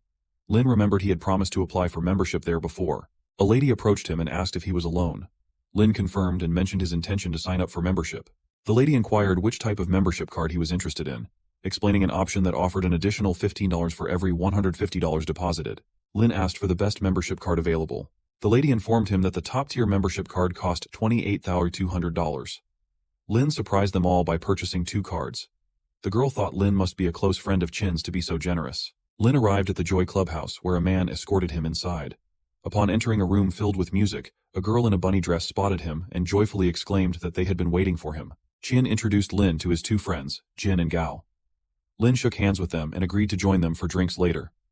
Sitting down with Chin, Lin showed him the best membership cards for the Huaking Hot Spring, including one for Chin. Just then, the girl who had applied the bandage to Lin arrived with their wines and was surprised to see him there. Chin asked Lin if she was his student.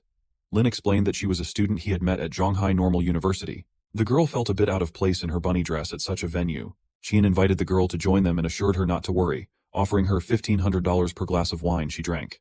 She refused. Lin became angry, questioning why she had come if she wasn't going to drink, and suggested she shouldn't work there if she refused to drink. The girl asked them not to complain about her, and inquired if they truly paid $1,500 per glass. Chin placed money on the table, insisting he wouldn't back down, and urged her to drink. Reluctantly, she drank 2 glasses but ended up vomiting. Chin gave her $3,000 for the 2 glasses and asked her to leave, upset that she had vomited. She left emotionally. Lin asked Chin to have someone follow the girl. Chin assigned Yingxi to the task, and Yingxi agreed before leaving to follow her. Chin then asked about Lin's relationship with the girl, noticing Lin's anger. The girl in bunny ears explained that the waitress was a student, and suggested the club might not be a suitable place for her, which could be why Lin was upset. Chin pointed out that the girl was an adult, and could make her own choices. He encouraged Lin not to be upset and to have a drink. Just then, Yingxi called Chin, reporting that some people were causing trouble outside. Chin was shocked and suggested they go out to investigate. Lin asked Chin to wait, saying he would go check and suggesting Chin continue drinking there. Chin agreed. Outside, a crowd had gathered, and Yingxi was holding on to the girl. Lin arrived and asked what had happened. Yingxi explained that he had seen people attempting to take her away when he exited the room. Lin asked if they were trying to harm her. A man confronted Lin, asking if he was defending the girl. Lin questioned whether they intended to take her. The man explained that the girl was a star at the clubhouse and always drank with them, questioning Lin's interference. He boasted that the owner of the Hurricane Club, Wen, was in his car nearby. Lin proposed that they bring Wen into the discussion. If Wen agreed, Lin would allow them to take the girl. The man challenged Lin's authority, asking why he should listen to him, and demanded that Lin hand over the girl. Yingxi, angered, swiftly moved to slash at the man's leg. Lin noted Yingxi's strength, which incited the other men to attack. Yingxi warned that he would kill anyone who approached. Fearing further escalation, the man suggested they call Wen outside to resolve the matter and teach them a lesson. Wen hurried out and apologized to Lin, asking how he could resolve the situation. Lin instructed Wen to control his subordinates, and declared that he never wanted to see them again. The man agreed. Lin then took the girl and instructed Yingxi to inform Chin that he was leaving. The girl apologized to Lin as he helped her into his car. She covered her mouth, explaining she felt like vomiting. Lin drove her to the Peninsula Grand Hotel. Confused, the girl wondered why he was taking her there and if he intended to harm her. Lin escorted her to a room, where she expressed her desire to go home. Lin asked how she planned to get there, and what her parents would think if they saw her in that state. She revealed that her mother had suffered a heart attack and needed surgery. Her father was absent, and if she didn't work, there would be financial problems for her mother. Lin understood why she worked at the Joy Clubhouse. She explained that the manager had told her she was pretty, and assured her that drinking wine wouldn't be dangerous, which led her to take the job. Lin asked about the cost of the surgery. She replied that it was expensive and mentioned plans with her grandmother to sell their house and borrow money to afford her mother's medical bills. Lin inquired about how much they expected to get from selling the house. She said she was willing to take on any job to earn money, focusing solely on the financial aspect. Lin instructed a man to inform the manager to deliver $75,000 in cash to room number 2618. The man agreed, and shortly afterward, he brought the money to Lin. Lin placed the money in front of Fan, urging her to take it for her mother's health. Gratefully, she thanked him and became emotional, expressing that she had nothing else to offer him except her body. Lin sternly told her not to say such things and insisted she go to the hospital to care for her mother. Fan, feeling close to him, asked if he was reluctant to be with her, revealing that he was her first experience with a man. Lin gently pushed her away and encouraged her to leave. However, she held onto his leg, pleading with him. After some time, Lin asked her to answer her ringing phone.